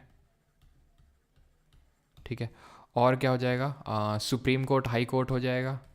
आर्टिकल 368 खुद अब खुद ही सोचो, ये डब्बा है, ठीक है, और डब्बे में बहुत कीमती चीज़ रखे हुए हैं, तो भाई इस डब्बे को भी तो सिक्योर करना ज़रूरी है, तो उस आर्टिकल 368 को खुद अमेंड करना, ठीक है। आर्टिकल मतलब उसमें भी उसमें स्टेट का रेटिफिकेशन चाहिए। प्लस 7th शेड्यूल हो गया, 7वीं अनुसूची। अब 7th शेड्यूल ऑब्वियस है क्या, क्योंकि यार इसमें 3 लिस्ट हैं, यूनियन लिस्ट, स्टेट लिस्ट और कॉन्करेंट लिस्ट।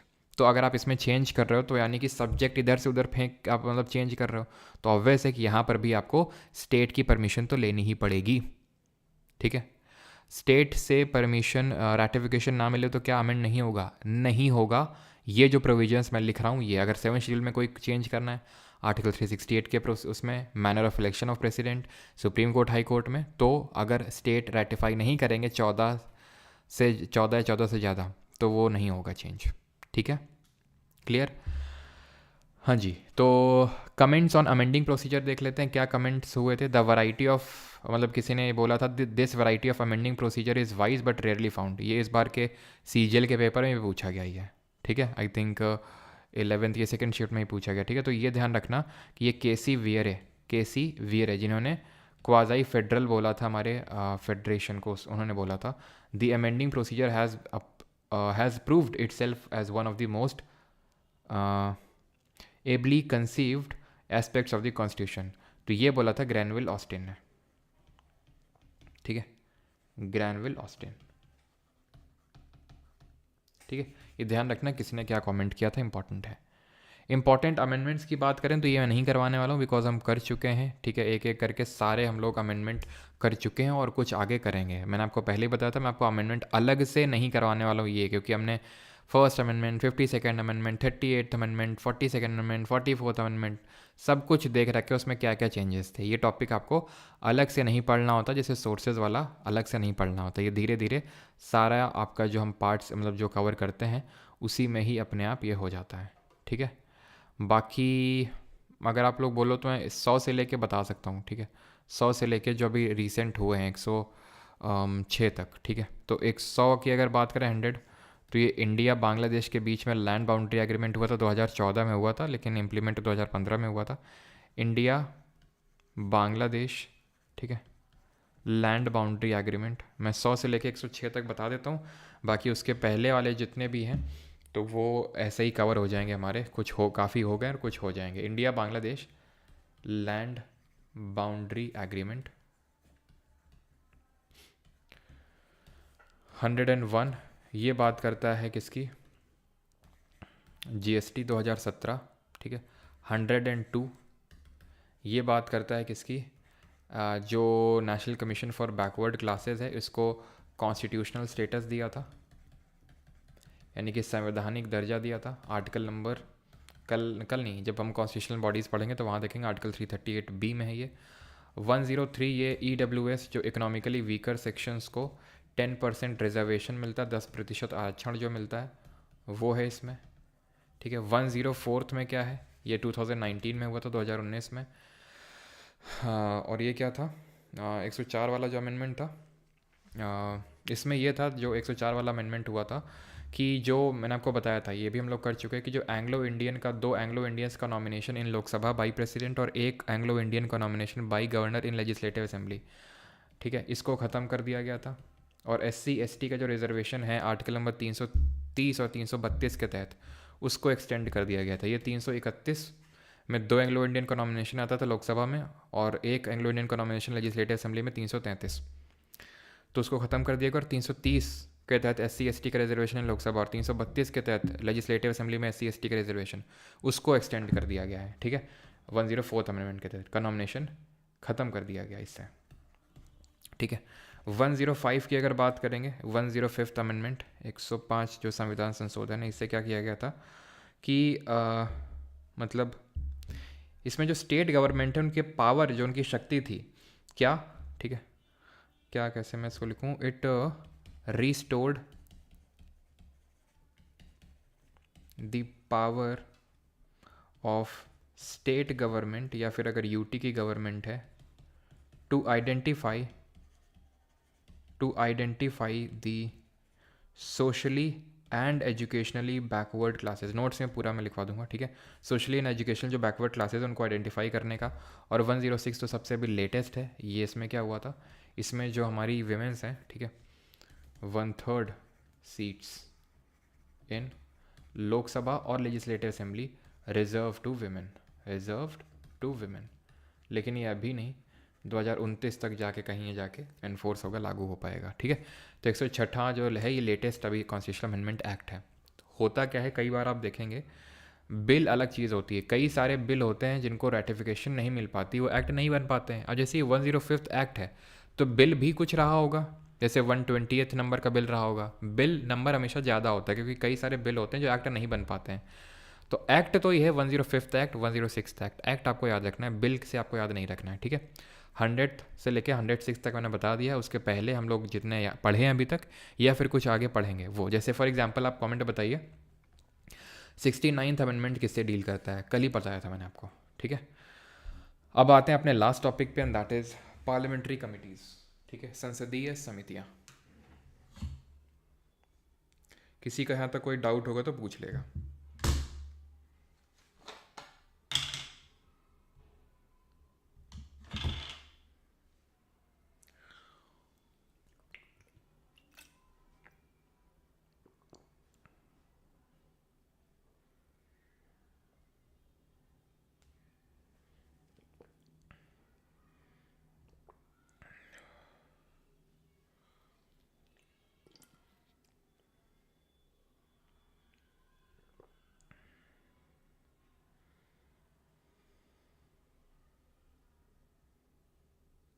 हाँ, जिसको विमेन रिजर्वेशन एक्ट के नाम से भी जानते हैं।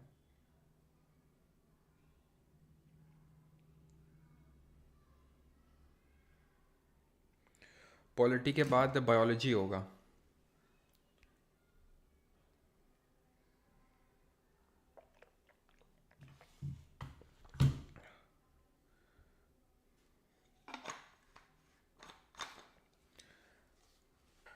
शीतल, प्रेसिडेंट पॉकेट वीटो के बाद प्रेसिडेंट चेंज हो जाए तो फिर से वो उसको रिवाइव कर सकता है अगर चाहे तो, प्रेसिडेंट पॉकेट से निकाल सकता है।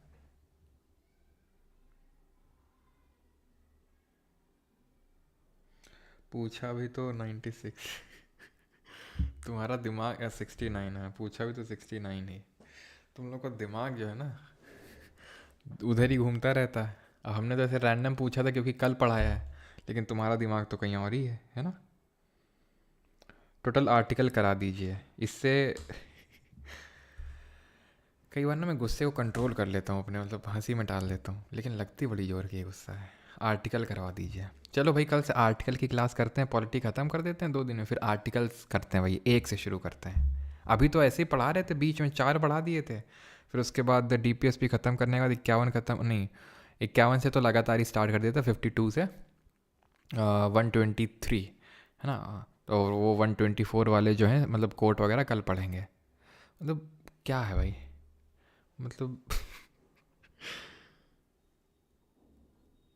मैं क्या बोलूँ, बोलें तो बोलें क्या, करे तो करे क्या। खैर, 69th अमेंडमेंट ये आपका, इसने यूनियन टेरिटरी ऑफ दिल्ली को national capital territory of Delhi बनाया था और आर्टिकल नंबर 239 AA को इंसर्ट किया था। अब आते हैं पार्लियामेंट्री कमिटीज़ पे।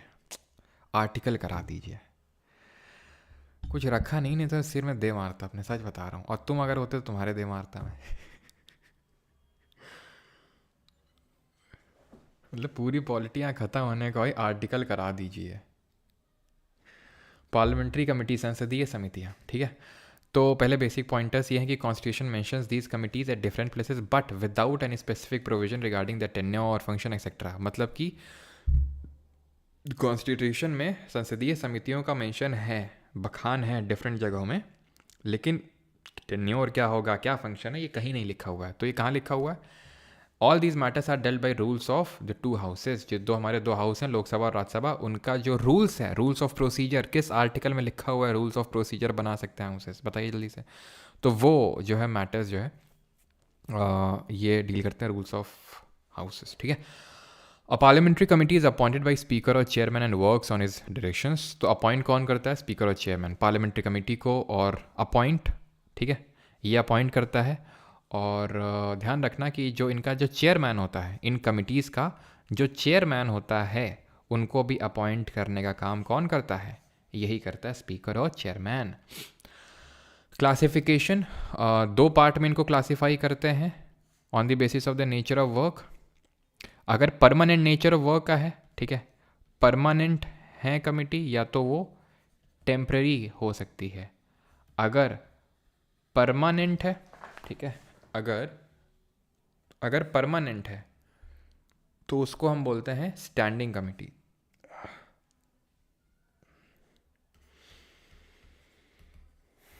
उसको बोलते हैं स्टैंडिंग कमिटी, खड़ी हुई कमिटी, ठीक है। और जो टेम्परेरी होती है उसको बोलते हैं एडहॉक कमिटी, ठीक। अब ये जो स्टैंडिंग कमिटी है, इसमें, इसके तहत हमें ध्यान रखिएगा, इसके तहत हमें फाइनेंशियल कमिटीज़ के बारे में पढ़ना है, वित्तीय, फाइनेंशियल स्टैंडिंग कमिटीज़, ठीक है, financial committees.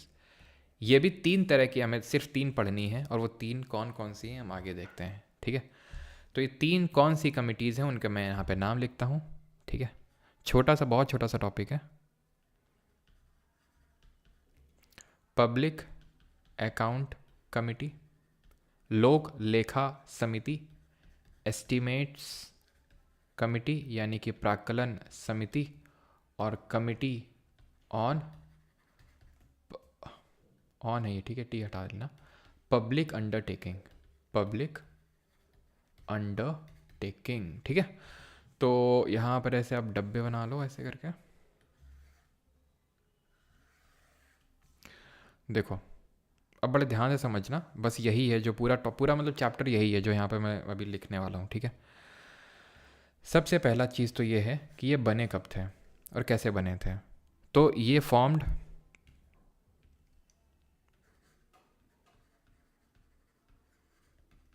established in 1921 through government of India act 1919। 1919 का जो अधिनियम था उसके तहत बना था 1921 में, ठीक है, इतनी चीज़।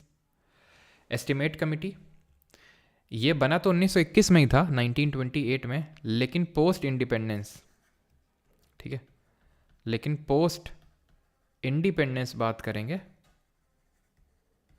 तो ये 1950 में बना था, 1951। किस कमिटी के रिकमेंडेशन पे? On the recommendation of which committee? John Mathai, जो देश के पहले रेलवे मिनिस्टर थे, जॉन मथाई, ठीक है, जॉन मथाई कमेटी। ये 1964 1964 में बना था। किसके रिकमेंडेशन पे? On the recommendation of Krishna Menon committee, ठीक है, इतनी चीज़ क्लियर। ये बेसिक चीज़ें हो गई। अब है क्या कि इन कमिटीज़ में कुछ सिमिलर चीज़ें हैं और कुछ डिफरेंट चीज़ें। अब सिमिलर चीज़ें क्या है उसको मैं इस कलर से लिखूंगा, ठीक है।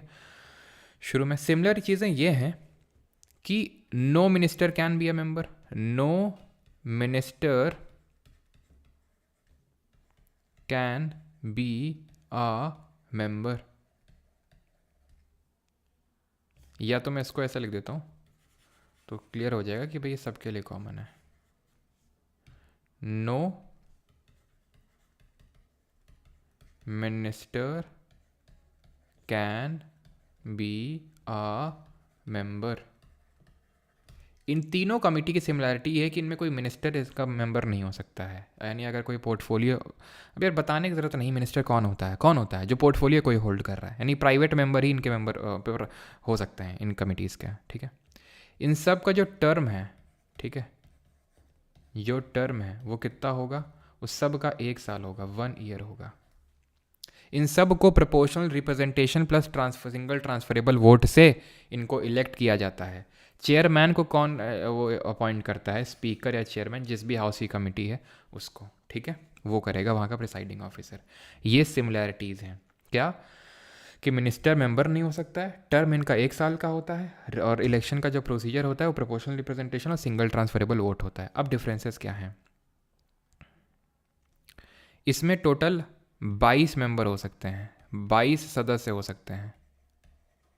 इसमें भी जो कमिटी ऑन पब्लिक अंडरटेकिंग है 22 मेंबर हो सकते हैं।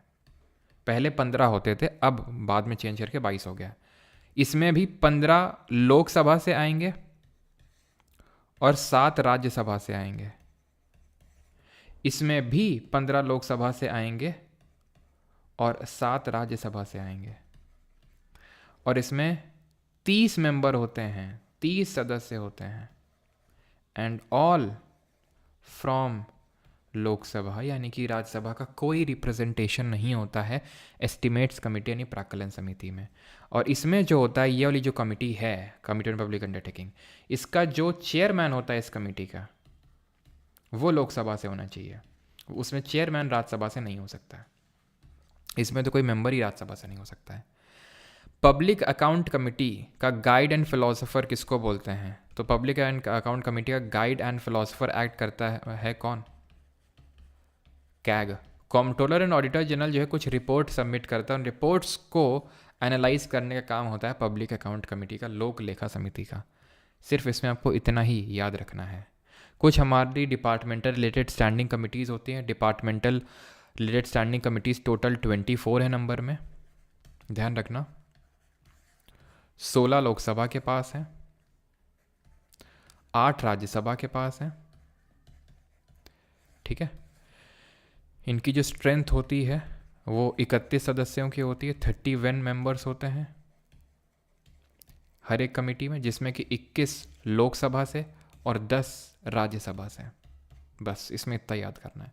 Committee of which speaker of Lok Sabha is a member, तो स्पीकर ऑफ लोकसभा किन किन कमिटीज़ का मेंबर होता है, तो 3 कमिटीज़ ध्यान रखना, rules committee, general purpose committee, general purpose committee and business advisory committee, ठीक है, बिजनेस एडवाइजरी कमेटी।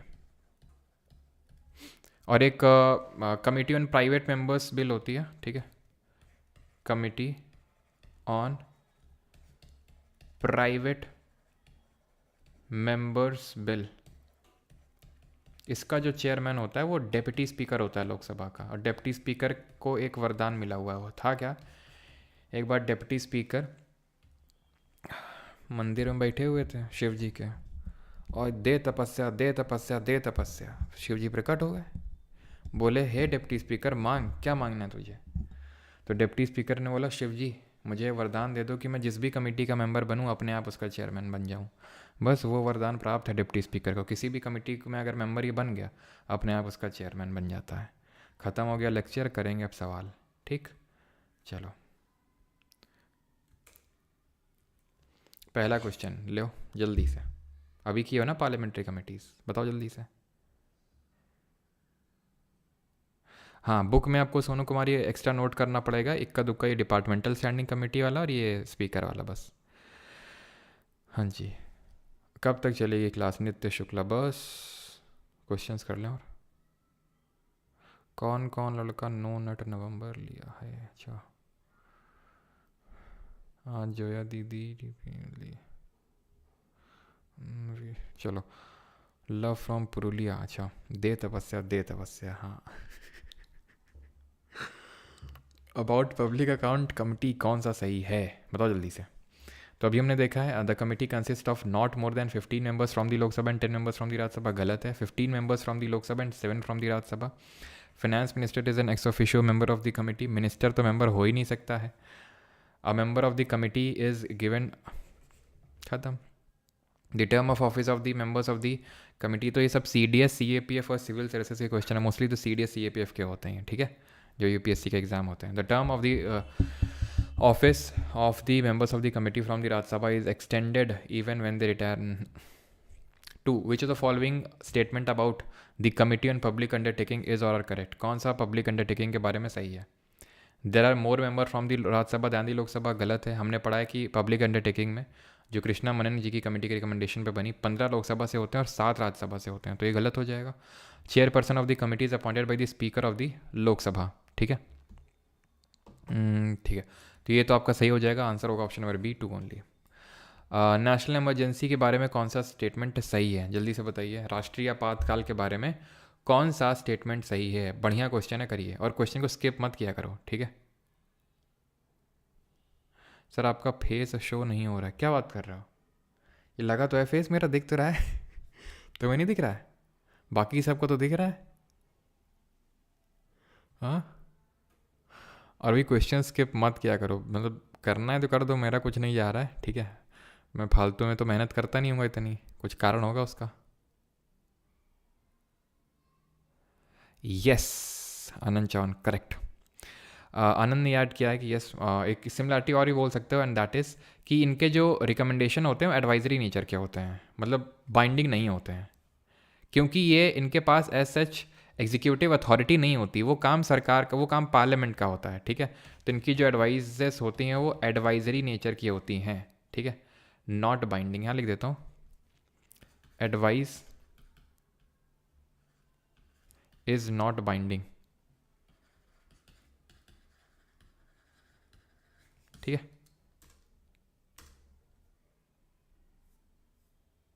चलो इस क्वेश्चन को कर लेते हैं। हाँ sir, if you reveal your face, अच्छा अच्छा, चलो। तो 10th लेक्चर ऐप पर शो नहीं कर रहा, अभी कर तो रहा है सार्थक यार, अभी मैंने चेक किया था, पता नहीं आप लोग क्यों बोल रहे हो, मैंने तो अभी चेक किया। प्रोक्लेमेशन स्टेट लेजिस्लेचर नाम से है। A proclamation of emergency may be made by the president only when the security of India और any part thereof is threaten by war, external aggression और आर्म्ड रिबेलियन। तो ये 3 grounds ही तो हमने पढ़े हैं जिसमें कि इमरजेंसी लगाई जाती है, ठीक है। अब इसमें ओनली देख के गलत मत कर देना इसको, कि ओनली तो एक्सट्रीम कीवर्ड होता है, बस ओनली ऑल ऑलवेज देखे सीधा गलत मार दिए हैं, सही है। The government of India acquires power to give directions to state on any matter, हमने पढ़ा था कि इन जनरल तो वैसे किस मतलब कुछ मैटर्स होते हैं जैसे रेलवेज वगैरह को लेकर, लेकिन जब इमरजेंसी लगी होती है तो किसी भी मैटर में सेंटर स्टेट को डायरेक्शन दे सकता है। Proclamation of emergency does not suspend the state legislature, yes, ये मैंने आपको बताया था कि अगर प्रेसिडेंट रूल लगा है तो उस केस में स्टेट लेजिस्लेचर सस्पेंड हो सकता है या फिर डिसॉल्व हो सकता है, ठीक है। लेकिन नेशनल इमरजेंसी केस में तो वो बिल्कुल लॉ बना सकता है, पार्लियामेंट भी बना सकता है, स्टेट लेजिस्लेचर ही बना सकता है, ठीक है। कंकरेंट होता है वो पावर दोनों का, कंकरेंट मतलब कि सेम टाइम पे चलता है दोनों का पावर वो, ठीक है। तो प्रेसिडेंट रूल लगा, इसमें स्टेट की कोई गलती नहीं है, तो स्टेट लेजिस्लेचर सस्पेंड नहीं होगा, ठीक है। The proclamation of emergency can continue for a maximum period of 6 month, तो ये इसलिए गलत है बिकॉज हमने पढ़ा था कि इसमें कोई ऐसा मैक्सिमम पीरियड नहीं है, इनडेफिनेट पीरियड तक चलती रह सकती है, लेकिन हाँ एक बारी में 6 महीने तक मैक्सिमम, ठीक है। तो option number C 1, 2 and 3। Which of the following statement regarding the constitutional amendment is और आर करेक्ट, संवैधानिक संशोधन के संबंध में निम्नलिखित में से कौन सा कथन सही है। Procedure for amendment to the constitution is provided in article 368, correct है बिल्कुल, हमने देखा आर्टिकल 368 में कितने तरह के अमेंडमेंट्स दिए हैं, कितने टाइप के अमेंडमेंट दिए हैं, जरा बताएंगे। A bill to amend the constitution can be introduced in either house of the parliament, yes, किसी भी हाउस में आ सकता है लेकिन स्टेट लेजिस्लेचर में नहीं आ सकता है, और किस पार्ट में जरा बताएंगे ये चीज़। The special procedure in article 368 vest constituent powers upon the ordinary legislation, the special procedure in article 368 vest constituent powers upon ordinary legislation, यानी कि अनुच्छेद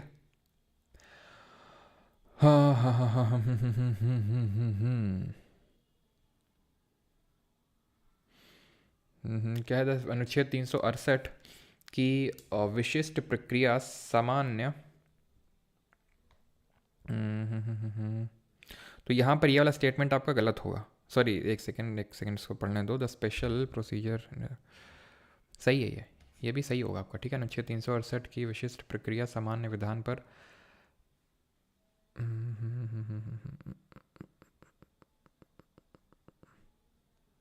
सही होगा, ठीक है। ऑप्शन नंबर बी यहाँ पर सही आंसर होगा, तीनों ही स्टेटमेंट सही होंगे। ये जो आपका स्टेटमेंट 3 है वो भी सही होगा, ठीक है। अब इसका मतलब ये है, ठीक है, कि जो हमारा ऑर्डनरी लेजिस्लेशन का मतलब क्या होता है। ऑर्डनरी लेजिस्लेशन का मतलब होता है कि कोई बिल लोकसभा से पास होगा, राज्यसभा से पास होगा, प्रेसिडेंट की असेंट मिलेगी।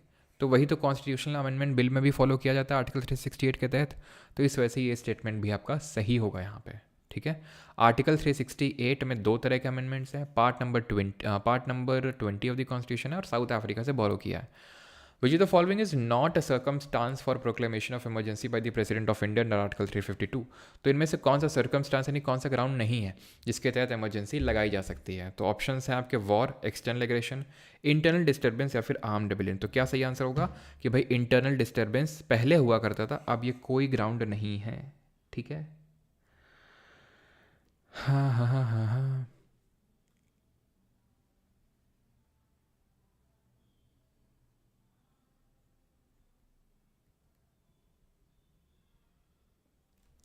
Question number 6. Which of the following is not mentioned as a form of emergency in the Constitution of India? तो यानी कि इनमें से कौन से तरह की इमरजेंसी नहीं है। National emergency, state emergency, in terms of proclamation of president rule in a state, financial emergency या फिर हेल्थ इमरजेंसी। तो भाई ये तीनों तरह की इमरजेंसी होती हैं, बट हेल्थ इमरजेंसी तो हम कहीं पढ़े नहीं, ठीक है। तो ऑप्शन नंबर डी इसका सही आंसर होगा, हेल्थ इमरजेंसी करके कोई इमरजेंसी नहीं होती है। 7th, sir income tax inspector भी बनाओ। बनाएंगे, अभी पहले लेफ्टिनेंट और असिस्टेंट कमांडेंट बन जाओ, उसके बाद बनाएंगे। Sir president rule maximum Manipur नहीं है ये, और यूपी दोनों में 10 टाइम्स लगा है सर। प्रेसिडेंट रूल मैक्सिमम बेटा मणिपुर होगा, ठीक है। 10 बार लगा है, यूपी में 9 बार लगा है। Which of the following statement is और are correct. Committee on estimate is an ad hoc committee. अरे यार अभी पढ़े हैं कि यार permanent committee, permanent standing committee के तहत ही तो एस्टिमेट कमेटी पढ़ाए थे वो तीनों कमिटीज़ आपको, तो ये तो होगा नहीं। Please tell me how to simultaneously revise geography and polity. How to simultaneously भाई रिवाइज करना पड़ेगा, रिवाइज बैठो, नोट खोलो, रिवाइज करो नोट्स को साथ साथ, ठीक है। कमिटी मतलब लेकिन कॉन्टिन्यूएशन में रिवाइज करो कि भाई 2-3 लगा 3-4 चैप्टर रिवाइज कर डाले एक सब्जेक्ट के, रादर दैन कि एक इसका एक उसका एक इसका उसका, ठीक है, ये मत करना। यस राणा अंकित सफिशेंट होगा। चलो, तो अगर बात करें तो committee on railway convention is a standing committee of the parliament. तो no, it is a ad hoc committee. अच्छा, एडहॉक टेम्प्रेरी कमेटी का मतलब होता है कि भाई कुछ काम ऐसे टेम्प्रेरी आता है, वो कमेटी बनाई जाती है और उसको सस्पेंड कर दिया जाता है। परमानेंट होती है काइंड ऑफ कि उसका परमानेंटली काम चलता रहता है, ठीक है। तो ये चीज़ है। तो यहाँ पर पूछा था कि कौन सा, एक सेकंड एक सेकंड एक सेकंड एक सेकंड एक सेकंड एक सेकंड, क्योंकि दोनों गलत हैं। तो ऑप्शन नंबर डी होगा ना, क्या करेक्ट पूछा था ना, ठीक है। तो ऑप्शन नंबर डी आंसर होगा, neither one not two. Which of the following state has the president rule been imposed most number of times. Bihar, Karnataka, Manipur या फिर पंजाब। तो पंजाब में सबसे पहला पंजाब में सबसे पहले लगाया गया था, एंड जो आपका मणिपुर है वहाँ पर सबसे ज़्यादा बार, the 10 times. 9th, which of the following committees does not have members from the Rajya Sabha. निम्नलिखित में से समिति में राज्यसभा के सदस्य नहीं होते हैं, किस कमेटी में।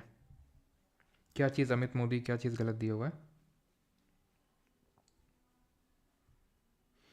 विवेक कुमार, अनु, कोमल, निर्मल, अनमोल, विराट, पारस। चलो, तो नॉट हैव मेंबर, तो एस्टीमेट कमेटी होगी। 1950 में पोस्ट इंडिपेंडेंस सबसे पहले बनी थी, जॉन मताई कमेटी के रिकमेंडेशंस पे बनी थी। इसमें 30 मेंबर होते हैं और सब लोकसभा से सारे होते हैं, राज्यसभा से कोई नहीं होता है।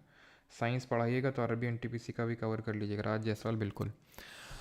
कौन सा अमेंडमेंट ने ईडब्ल्यूएस को रिजर्वेशन दिया था। तो ये तो आपका है जीएसटी का, ये है आपका बैकवर्ड क्लासेस को कॉन्स्टिट्यूशनल स्टेटस, ठीक है।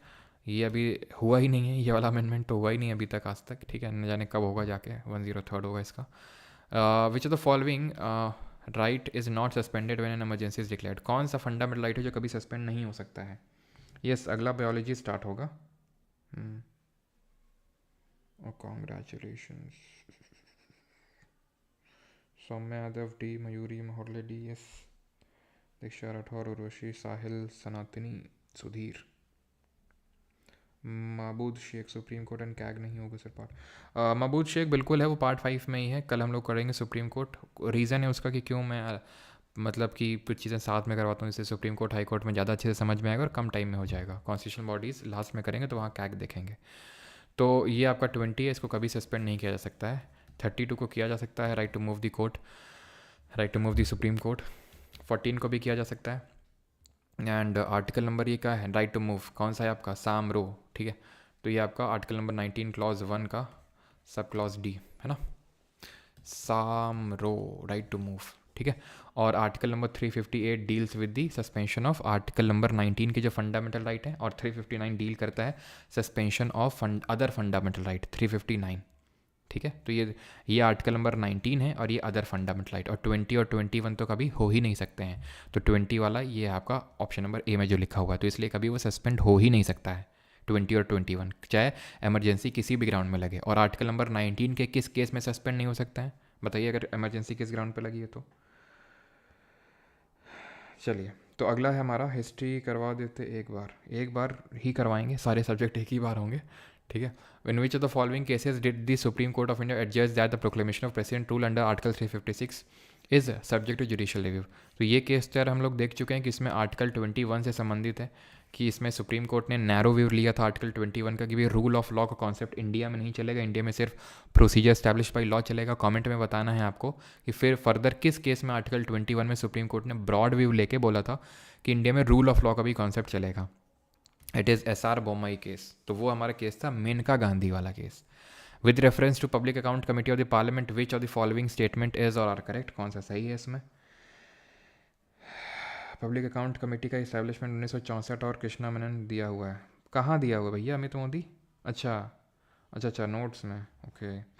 तो वो आपका कमेटी ऑन पब्लिक अंडरटेकिंग होगा अमित, ठीक है।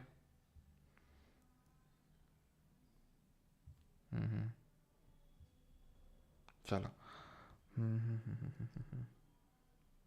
Sir PDF open from starting problem resolve करवा दीजिए, क्या प्रॉब्लम आ रहा है सर, मैंने कल आपको देखा था आपकी, अच्छा अच्छा। With reference to public account committee of the parliament, तो committee came into existence in 1921, बिल्कुल ये कमेटी गवर्नमेंट ऑफ इंडिया एक 19 के हिसाब से बनी थी 1921 में।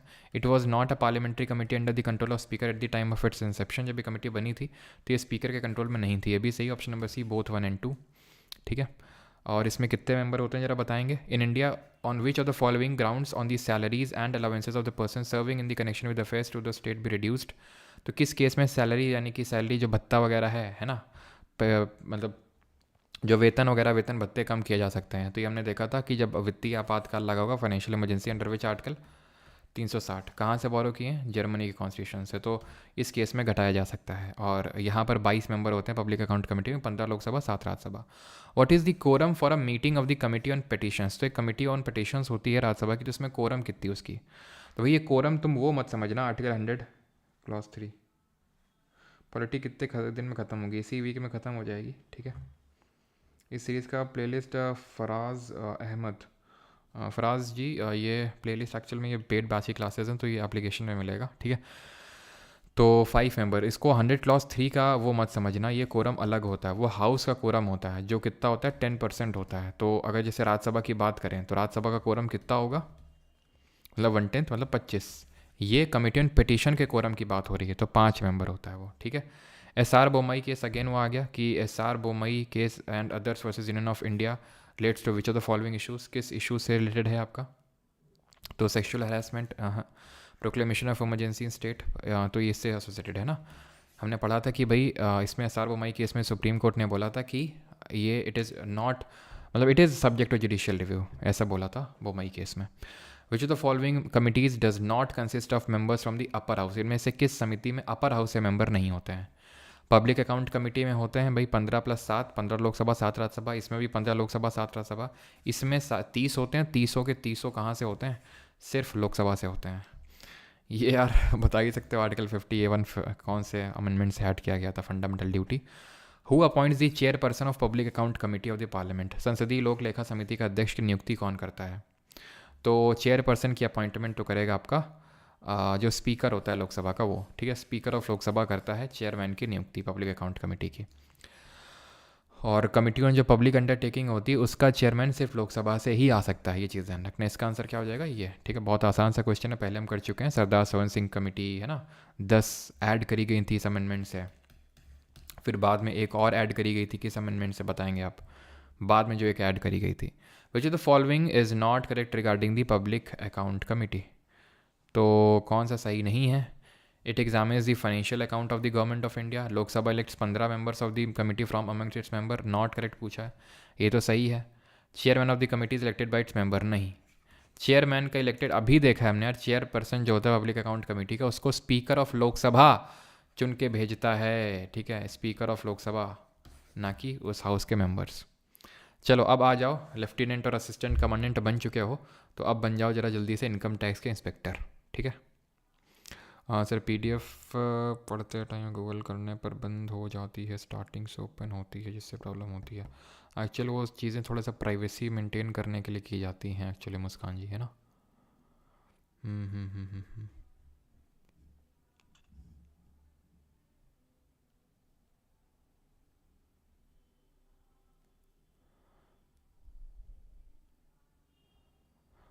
सौम्य the what is military rule and when it is applied, ये मैं बता चुका हूँ फंडामेंटल राइट पढ़ाते वक्त, जब मैंने आपको आर्टिकल नंबर मैंने आपको पढ़ाया था 34, तब मैंने आपको पढ़ाया था मिलिट्री रूल जो है सिर्फ किसी पार्ट में लगता है, वहाँ पे पूरा ऑर्डिनरी जो लॉज चल रहे होते हैं, फंडामेंटल राइट सब चले जाते हैं कुछ टाइम के लिए, ठीक है, और वहाँ पे पूरी तरह से मिलिट्री का रूल हो जाता है।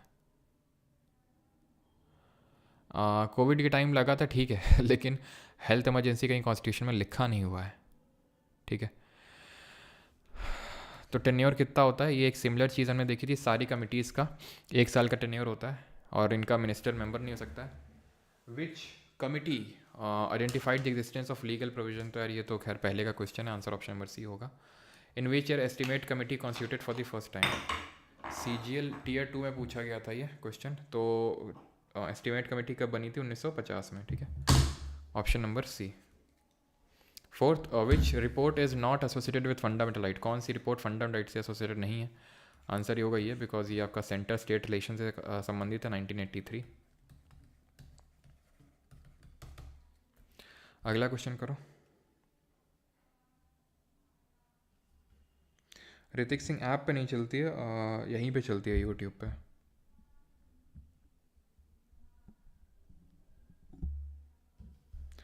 आपकी आवाज़ बहुत अच्छी है, आपका रंग क्या है सर, ब्लैक और वाइट, रेसिस्ट कहीं के।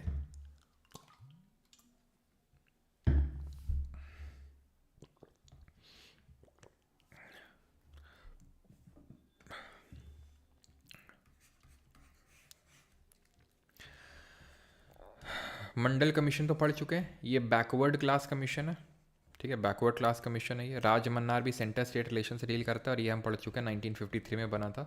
किस लिए बना था, कि जो स्टेट हैं वो लिंग्विस्टिक बेसिस पे बनने चाहिए कि नहीं, ठीक है, लिंग्विस्टिक बेसिस पे स्टेट बनने चाहिए या नहीं बनने चाहिए, और पहला देश का लिंग्विस्टिक स्टेट कौन सा था ये आपको बताना है। Constitution reviews commission chaired by dash recommended some initiatives to be taken by the government for successful implementation of fundamental duties। तो कॉन्स्टिट्यूशन रिव्यू कमीशन जो है किसने चेयर किया था, कॉन्स्टिट्यूशन रिव्यू कमीशन, तो ये जो है वेंकट चलिया, ठीक है, option number B, MN Venkatachaliah. How many member are there in the committee on public undertaking, तो कितने मेंबर होते हैं पब्लिक अंडरटेकिंग में, 22 होते हैं, 15 Lok Sabha 7 Rajya Sabha. Member of public account committee elected for a period of, कितने पीरियड के लिए इलेक्ट होते हैं, बड़ा आसान सा क्वेश्चन है। अब UPSC के क्वेश्चन करने के बाद जब आप लोग ये क्वेश्चन करते होगे तो ऐसा लगता है अरे यार कुछ स्टैंडर्ड ही नहीं है ना, और तभी जब कल काफ़ी लोग पेपर दे के आए बोले सर कुछ स्टैंडर्ड ही नहीं, तो मज़ा नहीं आया पेपर देने में, काफ़ी आसान लगे क्वेश्चन, ये सब तो पढ़े हुए थे हम लोगों के तो कहाँ से टफ लगेगा। अब यह हाल ये है कि GK भी मैथ और इंग्लिश के लेवल पे जो है चीज़ें आ गई हैं। Dinesh Goswami committee was form to make recommendation on electoral reform होगा ये, ठीक है, 1990 में बनी थी ये कमेटी दिनेश गोस्वामी की इलेक्टोरल रिफॉर्म को लेकर। फंडामेंटल ड्यूटीज़ में हमने कहीं पढ़ा नहीं है, सेंटर स्टेट रिलेशन में सरकारिया पढ़ते हैं, पुंछी पढ़ते हैं, और एक राज मन्नार कमीशन है जो तमिलनाडु की गवर्नमेंट ने बनाया था, ठीक है, वो था, ये इलेक्टोरल रिफॉर्म होगा इसका। अमेंडमेंट पे क्वेश्चन देखते हैं, बताइए पार्ट कौन सा है। इस तनु कुमारी सही है, कृष्णा, सुमन, श्वेता। क्रिक टॉक्स विद रुपेश जी के 3.0 क्वेश्चन अच्छे हैं, प्लीज़ इनके 2.0 में अपलोड। अच्छा,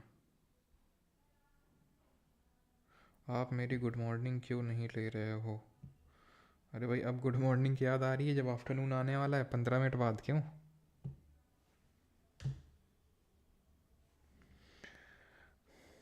अरे भाई, टॉपिक है A2 स्टोरी जी, मैं दिखा दूँ उसमें, टॉपिक ऐसा नहीं टॉपिक नहीं होगा, ठीक है। तो कौन सा अमेंडमेंट से पार्ट नंबर 20 डील करता है? Option number B. लास्ट में पार्ट में समराइज़ कर दूंगा, ये भी मैं आपको ट्रिक से बता दूंगा कि कौन सा पार्ट में क्या है, लेकिन एक बार ख़त्म हो जाने दीजिए, ठीक है। सर सिंगर भी हो क्या आप? हाँ। 42nd amendment of the Indian constitution states India is an, India किस तरह की कंट्री है? तो 42nd अमेंडमेंट ने, याद करो, प्रियम्बल में 3 शब्द जोड़े थे, वो 3 प्यारे शब्द क्या थे? आई से क्या था? ISS है ना। आई से क्या था? इंटेग्रिटी, सोशलिस्ट और सेकुलर। तो ऑप्शन नंबर बी। अगला है 42nd amendment added 3 new words to the preamble, ठीक है। 16th करिए जरा। As per article 368 of the constitution of India, the parliament may amend any provision by way of, या तो जोड़ सकती है, ठीक है, चेंज कर सकती है, या फिर हटा सकती है, ठीक है। चलो अगला क्वेश्चन है CPO 2023, how many types of amendment are mention in the Indian constitution as per article 368। तो कितने तरह के संशोधन हैं? तो मैंने बताया था 3 तरह के संशोधन होते हैं, सिंपल, स्पेशल और special plus ratification from at least half of the state, ठीक है। रैटिफिकेशन, ठीक है। तो इसको हम आर्टिकल 368 के तहत अमेंडमेंट डील नहीं करते हैं, इन दोनों को 368 के तहत अमेंडमेंट डील किया जाता है, दैट मीन्स कि 2 होगा इसका आंसर, ठीक है, option number B. 18th, which of the following principles was added by the 42nd amendment of the constitution. तो 42nd अमेंडमेंट से एक्चुअल में ये DPSP है, अगर आप देखो तो किस अमेंडमेंट से, तो हमने देखा था DPSP 4 ऐड करी गई थी 42nd अमेंडमेंट से, याद है आपको, ठीक है, कि गरीब बच्चों के, जो गरीब मजदूरों के जो बच्चे हैं उनसे एनवायरनमेंट को प्रोटेक्ट करवाना है, ठीक है। तो एनवायरनमेंट, ठीक है, ऑप्शन नंबर सी। पुअर से क्या था? Free legal aid to the poor. Worker से क्या था? Participation of worker in the management of industries, वो 43A में था वर्कर वाला। ये किस में था? जरा आर्टिकल बताओ इसका, आर्टिकल नंबर क्या था एनवायरनमेंट वाले का? 48A था, ध्यान रखना, ठीक है। एग्रीकल्चर एनिमल हस्बेंड्री किस में था? 48 में था, ठीक है। और SC ST ये तो खैर वो नहीं था DPSP। Which of the following constitutional amendment act led to the formation of GST council. तो GST काउंसिल जो है ये किस आर्टिकल में है? आर्टिकल नंबर 279A में, 279A में, जिसका जो चेयरमैन होता है वो फाइनेंस मिनिस्टर ही होता है। तो ये 101 अमेंडमेंट है। 20, विच of the following year did the constitution act came into force. तो 100th अमेंडमेंट 100वां वाला 2014 में हुआ था, और लागू कब हुआ था? 2015 में। हुआ अमंग दी फॉलोइंग, तो जो वोटिंग एज है 21 से 18 घटा के कब करी गई थी? अब तुम बोलोगे सर ये तो आप पढ़ाए नहीं, बेटा पढ़ाएंगे, जब इलेक्शन कमीशन ऑफ इंडिया पढ़ाएंगे तो वहाँ पे इसको पढ़ाएंगे, ठीक है। आंसर 61st अमेंडमेंट होगा, 1988 में हुआ था, लेकिन लागू हुआ था 1989 में, 1989 में। Which constitutional amendment act added provision related to the municipality. ये भी अभी पढ़ाया नहीं है, पढ़ाएंगे 74th में, ठीक है। देख लेना, जितने बने तो बने, नहीं तो आगे पढ़ेंगे इन सब के बारे में, ठीक है। और ये वाले सब आगे पढ़ेंगे। नेशनल जुडिशियल अपॉइंट, हाँ, जुडिशियल अपॉइंटमेंट कमीशन NJAC, ठीक है, ये 99 थी, कल पढ़ाएंगे ये वाला, ठीक है, ये वाला कल पढ़ाएंगे।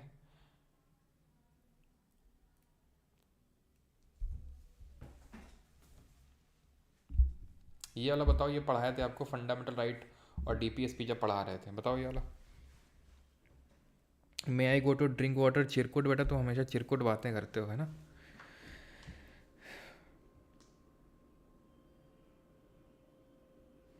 सर बस बस बस थोड़ा सा और कर लो।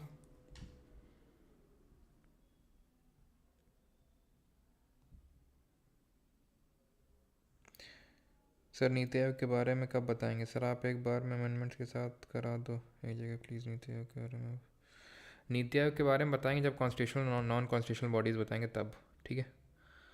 साउंड बहुत कम है भाई, साउंड आनी चाहिए प्रॉपर।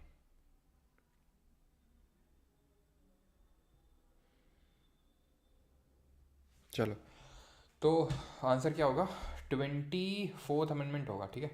पार्लियामेंट ने खुद को पावर दे ली कि भाई हम कोई भी फंडामेंटल राइट को एवरेज कर सकते हैं, टेक अवे कर सकते हैं, और 25th अमेंडमेंट करके आर्टिकल नंबर 31C जोड़ के उसने क्या किया, उसने आर्टिकल नंबर 39B और C को क्या दे दिया, सुपरविजन, मतलब एक तरह से ऊपर रख दिया ओवर आर्टिकल 14 और 19। और दूसरे वाले क्लॉज में ये जोड़ दिया कि भाई इसको जुडिशरी में चैलेंज नहीं किया जा सकता, जुडिशरी इस पर टिव नहीं कर सकती है। एंड देन हमें पता है कि फेमस केशव नंदा भारती केस होता है 1973 को, उसमें बोला कि भाई जो 25th अमेंडमेंट का जैसे आर्टिकल 31C जोड़ा गया, उसका पहला जो प्रोविजन है वो तो हम मानते हैं, लेकिन दूसरा वाला अनकॉन्स्टिट्यूशनल है, because judicial review is the basic feature of the constitution, और बेसिक फीचर जो है वहाँ से जन्म लेता है केशव नंदा भारती केस से। Who among the following president of India gave assent to 100th amendment of the constitution, किसने जो है 100th अमेंडमेंट को एसेंट दी थी जब 100वां संविधान संशोधन हुआ तो किसने दी थी, ये आंसर होगा प्रणब मुखर्जी। खैर अब हम कुछ क्वेश्चन करते हैं इमरजेंसी के, आपातकाल के। Which of the following set of article is related to the feature of emergency provision in the constitution, तो इमरजेंसी से कौन से प्रोविजन है, 352 से 360, कौन सा पार्ट है जरा बताओ, which part of the constitution, तो part number 18। Who was when was the national emergency declared for the first time under Article 352? अनुच्छेद 352 के तहत पहली बार राष्ट्रीय आपातकाल कब घोषित किया गया था, तो आपातकाल घोषित किया गया था सबसे पहले 1962 से लेकर 1968 के बीच में, दूसरा वाला 1971 में, और तीसरा वाला 1975 से लेकर 77 के बीच में। During a national emergency the term of Lok Sabha can be extended for, तो 1 year at a time, option number C. ठीक है, इनडेफिनेट पीरियड तक हो सकता है, लेकिन एक बारी में 1 साल के लिए हो सकता है। Which of the following article of the constitution can not be suspended even during an emergency declared on the ground of war और एक्सटर्नल एग्रेशन, किसको हम सस्पेंड नहीं कर सकते चाहे इमरजेंसी किसी भी ग्राउंड पे क्यों ना लग जाए। बायोलॉजी क्लासेस कब से हैं भाई, ख़त्म तो होने जो अगले वीक से होंगी, ठीक है, मंडे से। हाँ, माइक पास लाओ सर, नहीं ला पाएंगे यार माइक पास, ठीक है। तुमको घड़ी की टिक टिक सुनाई दे जाती है जो दूर में लगी हुई टिक टिक कर रही है, और यहाँ जोर से हम बोल रहे हैं वो तुमको नहीं सुनाई दे रहा, उसके लिए तुम्हें माइक पास में चाहिए ना। तो एक्चुअल में है क्या कि थोड़ा सा हम अभी खड़े होकर क्लास ले रहे हैं, ठीक है, अभी बैठ के ले रहे थे और माइक उठा, ठीक है। तो आर्टिकल 20 और 21 जो है ये जो है कभी सस्पेंड नहीं होता है, ठीक है। 20 और 21, 45 ऑन द नाइट ऑफ, क्या हुआ था भाई रात में, हाँ 25 जून की वो रात थी 1975 में, जिस दिन जो है इंदिरा गांधी ने फ़खरुद्दीन अली अहमद से इम्पोज करवा दी थी इमरजेंसी, ठीक है। तो फ़खरुद्दीन अली अहमद के बारे में बताया था, इनके बारे में पूछता है कि भाई प्रेसिडेंट कौन था, है ना। चलो अगला है question, in that is which article of the constitution mentions so that it is the duty of the union government to protect states against the external aggression and internal disturbance, बताओ जल्दी से, फर्स्ट शिफ्ट CHSL, जल्दी से इस question का सही answer. बैठ गए सर, बैठ नहीं गए, माइक एक हाथ में माइक है, एक हाथ में पेन है। सर झारखंड कब आओगे बेटा, AB डिविलियर्स तुम्हारे अतरंगी कमेंट रहते हैं कि सर हमने कल आपको देखा था, झारखंड कब आओगे, बताओ जल्दी से। 356 356 355 बेटा, इसी दिन के लिए 355 नहीं पढ़ाए थे क्या, बताए थे 355 में ड्यूटी दी गई है यूनियन को कि भाई इसको प्रोटेक्ट करना एक्सटर्नल एग्रेशन इंटरनल डिस्टर्बेंस के खिलाफ, और उसी ड्यूटी का निभाते हुए 356 के तहत इमरजेंसी लगा देता है वो। हाँ 1959 में केरल में प्रेसिडेंट रूल लगा दिया था, किस उसके तहत, तो प्रेसिडेंट रूल 356 के तहत लगता है, ये तो आपका नेशनल इमरजेंसी है, ये आपका फाइनेंशियल इमरजेंसी है। आखिरी क्वेश्चन और कर लो, which of the following is the most controversial article in the Indian constitution, सबसे कॉन्ट्रोवर्शियल आर्टिकल कौन सा है, which provide for president rule, तो ये है 356, option number B. In case the president is satisfied with the governor report he may declared president rule, article 356, but such proclamation is initially for a period of, तो कितने period के लिए होता है, पहले चाहे नेशनल इमरजेंसी हो चाहे प्रेसिडेंट रूल हो, 6 महीने के लिए होता है, ठीक है। ख़त्म हो गया लेक्चर, और बाकी आप लोग बैच वैच ले सकते हो परमार अकेडमी एप्लीकेशन से, ये क्वेरी नंबर है, बाकी तो आपको यार पता होगा कि आप लोग ऐप पे भी जाके क्वेरी पूछ सकते हो, है ना, मैं आपको रोज़ बताता हूँ, और बस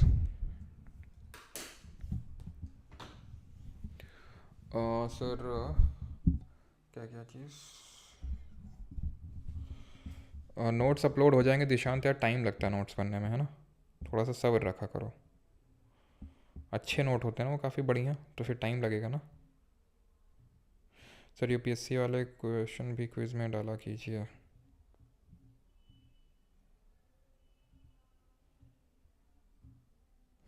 ज़बिन तस्मीन जी, अभी तो नहीं, ठीक है, अभी तो नहीं, जब होगा तो मैं बता दूंगा, है ना।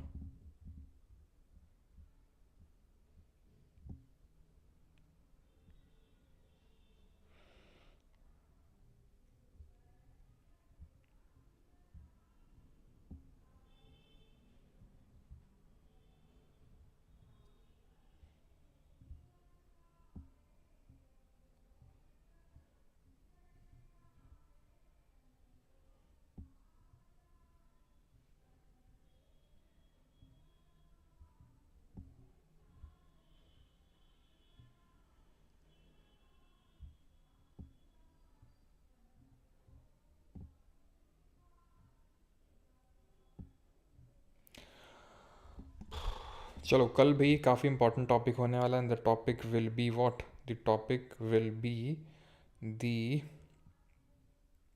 कोर्ट, ठीक है, सुप्रीम कोर्ट, हाई कोर्ट, काफ़ी इंपॉर्टेंट है, उसको मिस मत करिएगा। Neck rotation, thank you.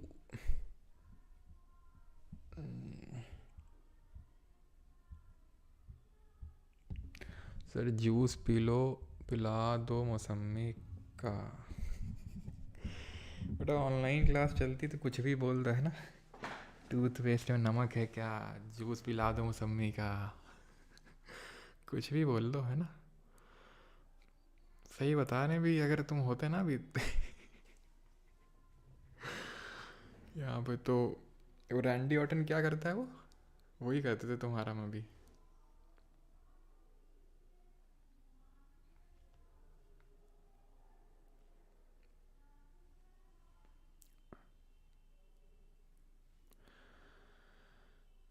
Recording of money bill, yes, absolute veto कर सकते हैं सर जीत हो जा रही है मनीबल को।